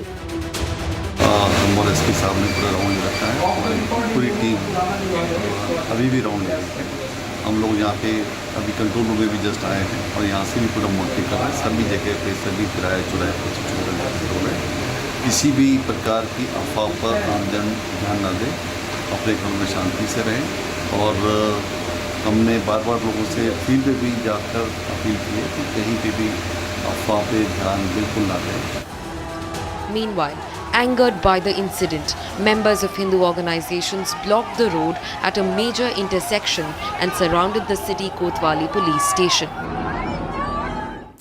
Now, the Karnataka government's caste census report has ignited widespread discussions across the state, with recommendations to increase OBC reservations and concerns from dominant communities. Deputy Chief Minister D.K. Shivakumar emphasized a cautious approach. Here's the detailed report on that. The caste census report, officially termed the Socio-Economic and Education Survey, was recently presented to the Karnataka cabinet. ಹೆಂಗಪ್ಪ ವೈಜ್ಞಾನಿಕ ಅಂದ್ರೆ ಏನು ಏನ್ರಿ ಹಾಗಂದ್ರೆ ವೈಜ್ಞಾನಿಕ ಅಂದ್ರೆ ನಾನು ಹಿಂದುಳಿದ ಜಾತಿಯಿಂದ ಬಂದವನು ಸರ್ವೆ ಅಂದ್ರೆ ಏನು ಅಂತ ಈಗ 2011ರಲ್ಲಿ ಲಾಸ್ಟ್ ಸರ್ವೆ ಆಗಿತ್ತು ಅದು ಜಾತಿ ಗಣತಿ ಅಲ್ಲ ಅದು ಗಣತಿ ಸರ್ವೆ ಆಗಿತ್ತು ಜನಗಣತಿ ಆಗಿತ್ತು ಅಲ್ವಾ ಅದು 100ಕ್ಕೆ 100 ಆಗ್ಬಿಟ್ಟಿದ್ಯಾ Deputy Chief Minister D.K. Shivakumar addressed the media, assuring that the government will deliberate thoroughly before making any decisions. Socio-economic survey. ಜಾತಿ ಗಣತಿ ಮಾಡಕ್ಕೆ ಅವಕಾಶ ಇರೋದು ಸೆಂಟ್ರಲ್ ಗವರ್ಮೆಂಟ್ಗೆ. ನಮ್ಮದು ಸೋಷಿಯೋ-ಎಕನಾಮಿಕ್ ಸರ್ವೆ. ನಿಮಗೆ ನೀವು ಮೇಲೆ ಎತ್ತಿದ್ದೀರಾ ಕೆಳಗಡೆನೇ ಇದ್ದೀರಾ ಅಂತೇಳಿ ಪರಿಶೀಲನೆ ಮಾಡೋಕ್ಕೆ ಅಷ್ಟೇ ಒಂದು ಸರ್ವೆ ಮಾಡಿದ್ದೀವಿ ಅಷ್ಟೇ. ಯಾರು ನ್ಯಾಯ ನಿಮ್ಗೇನೋ ನ್ಯಾಯ ಓದ್ ನೋಡೋಣ ನೋಡಿದ ಮೇಲೆ ಸರಿ ಮಾಡ್ತೀವಿ ಅಂತ ಹೇಳ್ತಾ ಇದ್ದೀನಲ್ಲ. There is a problem will sort it out. ಯಾರಿಗಾರು ಏನಾದ್ರು ಆತಂಕ ಇದ್ರೆ ನನಗೂ ಆತಂಕ ಇದ್ರೆ ನಾವು ಸರಿ ಮಾಡ್ತೀವಿ. The report suggests increasing the OBC quota from 32% to 51%, which combined with existing SC/ST reservations would raise the total reservation to 75%. Surpassing the Supreme Court's 50% cap. This has led to objections from dominant communities like the Vokaligas and Lingayats, who question the report's methodology. Responding to the dissent, Shivakumar emphasized the government's commitment to fairness and inclusivity. Meanwhile, the BJP has criticized the report, labeling it as unscientific and alleging it aims to divert attention from other pressing issues in the state. As Karnataka stands at the crossroads of data-driven policy and deep-rooted community identities, the caste census report may shape the state's political and social future. The government says it won't rush. What remains to be seen is whether consensus can be built in time. Now, the law and order situation in state of West Bengal has become the #1 talking point across the nation. The manner in which the West Bengal police lost complete control in Murshidabad and the CAPF and the BSF, the central forces, were deployed. They had to intervene as per the court's order, has raised clear questions on Mamata Banerjee's administration's complacency and, in fact, complicity in the entire riot situation. Meanwhile, the provocation continues on part of the TMC, and the BJP alleges targeting of Hindus, persecution of Hindus in West Bengal. And on top of it all, a political war of words is also broken out. Here's a detailed report. Bengal is burning in the aftermath of the violence that hit Murshidabad district due to the anti-Waqf protest. Stone pelting, all-out vandalism and street anarchy. This is becoming the new normal in Murshidabad. 2 weeks, 2 separate instances and the same negligent attitude. এখন পরিস্থিতি ঠান্ডা।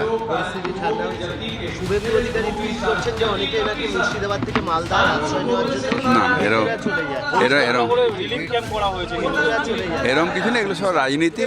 আমি এখন সবাইকে বলবো যে রাজনীতির ঊর্ধ্বে উঠে নিশ্চিতভাবে কিছু মানুষ আক্রান্ত হয়েছে, অন্যায় হয়েছে, মানুষের সেবায় ব্রত হওয়া, এখানে রাজনীতি করাটা ঠিক না। এখন মানুষের একটা যে যারা আক্রান্ত হয়েছেন তারা হিন্দু আছেন, মুসলমানও আছেন। The BJP is blaming Mamata Banerjee directly for the complete breakdown of the law and order situation.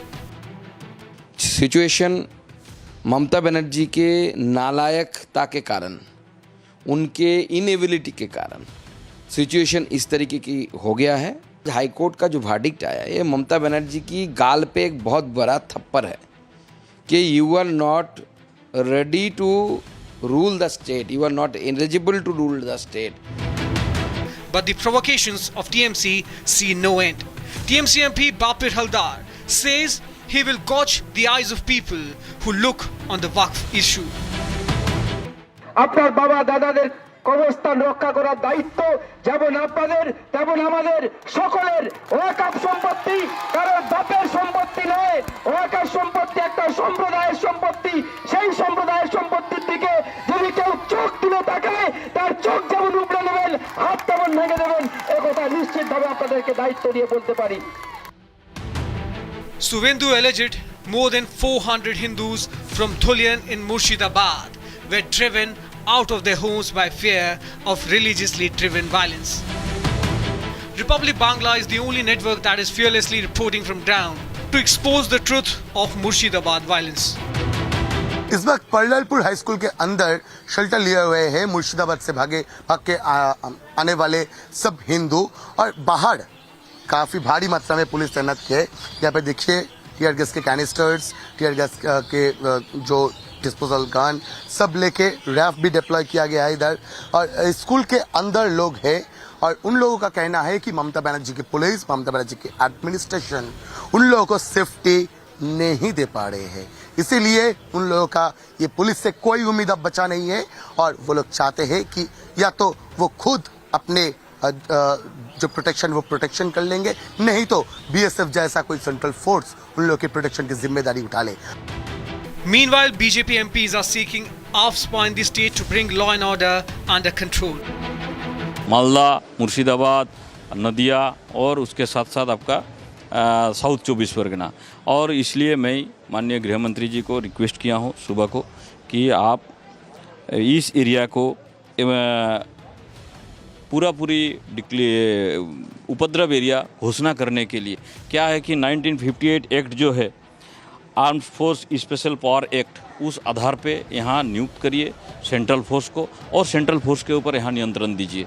नहीं तो फिर से वही सीरिया जैसे परिस्थिति हो गया, जैसे बांग्लादेश में चल रहा है, और भारत में जैसे जम्मू कश्मीर में हो गया था, वैसे ही सिचुएशन होने वाला है और हो गया है। UP CM Yogi also came down heavily on Mamata government for the targeting of Hindus in the violence-hit district of Murshidabad. हमें आश्चर्य होता है, ये वही राज्य है और ये देश वही देश है जिस देश में वक्फ के नाम पर लाखों एकड़ लैंड कब्जे की गई है। और उनके पास कोई कागज नहीं, कोई राजस्व रिकॉर्ड नहीं, और राजस्व रिकॉर्ड नहीं तो सभी को वापस लेने की कार्रवाई, जब इस संशोधन विधेयक संसद में पारित हुआ है और अब इस पर कार्रवाई हो रही है, तो इसके लिए हिंसा भड़काई जा रही है। हिंसा में आपने देखा होगा कब पश्चिमी बंगाल में मुर्शिदाबाद 3 हिंदुओं की निर्मम हत्या हुई, उनके घरों से खींच करके उनकी हत्या हुई। और ये सब कौन है? ये सभी वही दलित हैं, वही वंचित हैं, वही गरीब हिंदू हैं जिसको इस जमीन का सर्वाधिक लाभ मिलने वाला है। Meanwhile, AIMIM chief Asaduddin Owaisi has planned a mega anti-Waqf Act protest in Hyderabad on April 19th. Despite the violence in Murshidabad, to which he did not have a convincing response. आपको ये बताना ज़रूरी समझता हूँ और मुझे यकीन है कि आपके ज़रिए से पूरी जनता को, आवाम को ये बात मालूम होगी कि हैदराबाद दारुसलाम में 19 अप्रैल के दिन शाम में 7 बजे से 10 बजे तक all India Muslim personal law board की जानिब से वक्फ अमेंडमेंट बिल 2025 के खिलाफ एक प्रोटेस्ट मीटिंग, पब्लिक मीटिंग रखी जा रही है और जिसकी सदारत all India Muslim personal law board के सदर मौलाना खालिद सैफुल्लाह रहमानी साहब करेंगे।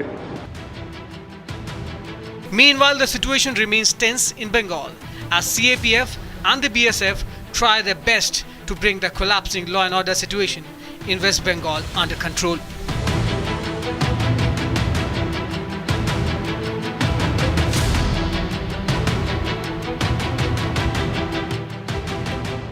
Meanwhile, the All India Muslim Personal Law Board will be conducting a protest meeting against the Waqf Amendment Act in Hyderabad on the 19th of April. Opposition, including Congress, BRS and YSRCP, will be sending its party representatives to take part in this meeting. Here's a report.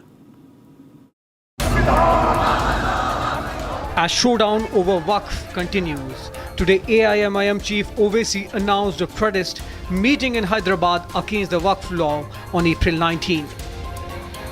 The meeting will be held at AIMIM's headquarters under the leadership of AIM PLB President Khalid Saifuallah Rahmani. According to the Hyderabad MP, members of Muslim Personal Law Board from Telangana and Andhra Pradesh, along with other Muslim organizations from both the states, will be part of the meeting. Hyderabad Darussalam में 19 अप्रैल के दिन शाम में 7 बजे से 10 बजे तक all India Muslim personal law board की जानिब से वक्फ अमेंडमेंट बिल 2025 के खिलाफ एक प्रोटेस्ट मीटिंग, पब्लिक मीटिंग रखी जा रही है और जिसकी सदारत all India Muslim personal law board के सदर मौलाना खालिद सैफुल्लाह रहमानी साहब करेंगे। While labeling the law as unconstitutional, Owaisi appealed to PM Modi for reconsidering the act. हम देश के प्रधानमंत्री से ये अपील कर रहे हैं कि आप इस पर गौर करिए। आप ये कानून सिर्फ भारत के संविधान के खिलाफ भी बना रहे हैं और अपनी आइडियोलॉजी को इस देश पर मुसल्लत कर रहे हैं। आपकी आइडियोलॉजी तो इंडियन नेशनलिज्म होनी चाहिए, आपकी आइडियोलॉजी तो संविधान होना चाहिए। जब हिंदू धर्म के लोगों के लिए, सिख धर्म के लोगों के लिए जो चीज अच्छी है वो मुस्लिम धर्म के लोगों के लिए खराब कैसे हो जा रही है, हमको बताइए। Jamiat Ulema Hind Chief Maulana Mahmood Madni went a step ahead, fear-mongering over the Waqf Act. ये प्रोटेस्ट हिंसक हो रहा है, तो प्रोटेस्ट हो कहाँ रहा है ये तो बता दीजिए। हो कहाँ रहा है प्रोटेस्ट? कैसी बात आप कर रही हैं? रुकना, जितना रुके हुए हैं इतना रुकना नहीं चाहिए था, रुकना ही गलत हो रहा है। The protest meeting comes after recently opposition along with AIMPLB moved Supreme Court against the constitutional validity of the Waqf Amendment Act. After the Waqf Act was given nod by both the houses of the parliament, AIMPLB even carried out nationwide protests. Following overseas announcement, AIMPLB gave invitation to Congress, BRS and YSRCP to participate in the meeting. While giving a nod to the invitation, Congress, BRS and YSRCP announced that they would send 3 party representatives for the protest against the Waqf Amendment Bill. With growing outrage over the Waqf law, stir over the Waqf issue continues. Now, in a heartfelt gesture, Lok Sabha Speaker Om Birla fulfilled a 6-year-old vow to a Pulwama martyrs family. Om Birla attended the wedding ceremony of late CRPF personnel Hemraj Meena's daughter Reena in Rajasthan's Kota. Meena had lost his life in the 2019 Pulwama terror attack. Here's a short report. Lok Sabha Speaker Om Birla, fulfilling a promise he had made 6 years ago, attended the wedding ceremony of a Pulwama martyr's daughter in Rajasthan's Kota. Om Birla fulfilled a commitment he had made 6 years ago to Reena, daughter of a CRPF soldier Hemraj, who was martyred in the 2019 Pulwama terror attacks. Om Birla took part in the sacred Bhat ritual, a traditional Hindu ceremony where a maternal uncle offers gifts to his sister for her daughter's wedding. Birla also brought with him ceremonial gifts for Madhubala, the martyr's wife. Since 2019, Om Birla has visited the family on every Raksha Bandhan. The Pulwama terror attack, which happened on February 14, 2019, resulted in the death of 40 CRPF personnel. Now, as the anti-terror operations are underway in Jammu and Kashmir, the security forces neutralized 3 Pakistani terrorists in exchange of fire after terrorists infiltrated into Jammu and Kashmir and violated the ceasefire. Lieutenant Governor Manoj Sinha has sent out a stern message to Pakistan. Here's a report. For the 5th straight day, security forces are engaged in massive anti-terror operations in Jammu and Kashmir's Kishtwar district. The Jammu and Kashmir Police and the Indian Army are carrying out intense anti-terror operations. During an exchange of fire between the security forces and terrorists on Friday, an army personnel laid down his life. The security forces neutralized 3 Pakistani terrorists, including a top Jaish commander. J&K Lieutenant Governor Manoj Sinha has issued a stern message to Pakistan. Manoj Sinha said that the security forces are making coordinated efforts to wipe out terrorism in Jammu and Kashmir. आज हमें और अधिक सतर्क रहने की आवश्यकता है। दुश्मन निरंतर आतंकी भेजकर हमारी शांति में खलल डालने का कुछ प्रयास कर रहा है। उसके सामने हमारे बहादुर सैनिक और जवान डटे हुए हैं, जो न सिर्फ उन खतरों को रोक रहे हैं, बल्कि उसे समाप्त करने की भी पुरजोर कोशिश कर रहे हैं। He said that the enemy is sending terrorists to disrupt peace in Jammu and Kashmir. The Indian Army giving a befitting reply to Pakistanis who have nefarious plans against India. And now, viewers, let's take a quick look at some more stories making news from across the country. This is Bharat in 2 minutes. Coimbatore-based religious preacher John Jibe was arrested for sexually harassing 2 minor girls in Munnar of Kerala. Now, he had been on the run after being charged under the POCSO Act.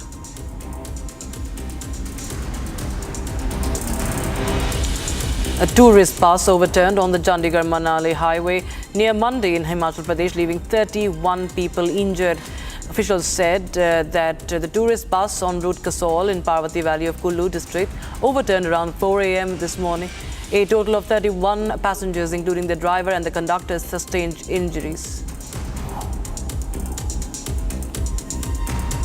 DMK leader T.K. Elangovan attacked the BJP over the appointment of Nayanar Nagendran as the new BJP state chief.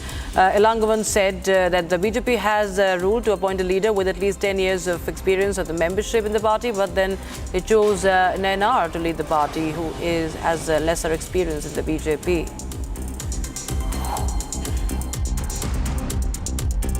I don't know what happened. They had issued a circular. I think that a person should be a member of the party for at least 10 years. Then suddenly Nayanar Nagendran was chosen as to lead the party. Maybe he is an MLA. He had won elections. So one of the winners, yes, Nayanar Nagendran, maybe they might have thought that he has the capacity to lead the party. Beyond that, that is their choice. The Indian Army honoured the brave hearts of the world's highest battlefield, commemorating Operation Meghdoot in 1984. On this day, Indian troops landed at Bilafon La Pass and captured key positions on the Siachen Glacier, securing a strategic advantage in the disputed region in Kashmir, the world's highest battlefield, that is Siachen.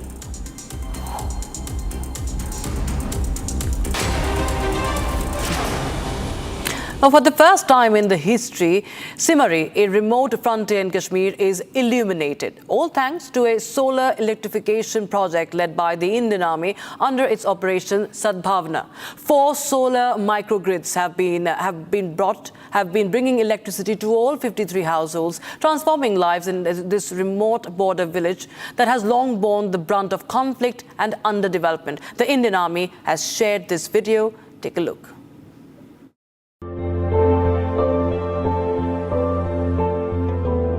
उधर से एक चीड़ की लकड़ी ढूंढ के लाते थे, उस पे हम खाना भी बनाते थे और थोड़ी थोड़ी रोशनी देख के हमारे बच्चे वगैरह पढ़ाई करते थे। पहले जब बिजली नहीं थी, मोमबत्ती या दिए के सहारे में पढ़ना पड़ता था।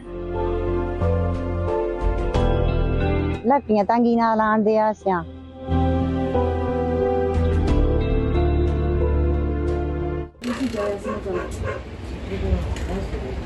इससे पहले लाइट नहीं थी, हमें पढ़ने में परेशानी होती थी। आप हमें आर्मी ने लाइट दी, आर्मी का शुक्रिया। पहले हमें पढ़ने में बहुत दिक्कत हो रही थी, लेकिन जब से आर्मी ने हमें लाइट दी है तो हमें पढ़ने में बहुत आसानी हो गई है। हमारे बच्चे भी लाइट की वजह से पढ़ रहे हैं। यहाँ लाइट कभी कभी ये सरकारी लाइट होती थी या नहीं, लेकिन आर्मी की वजह से हमें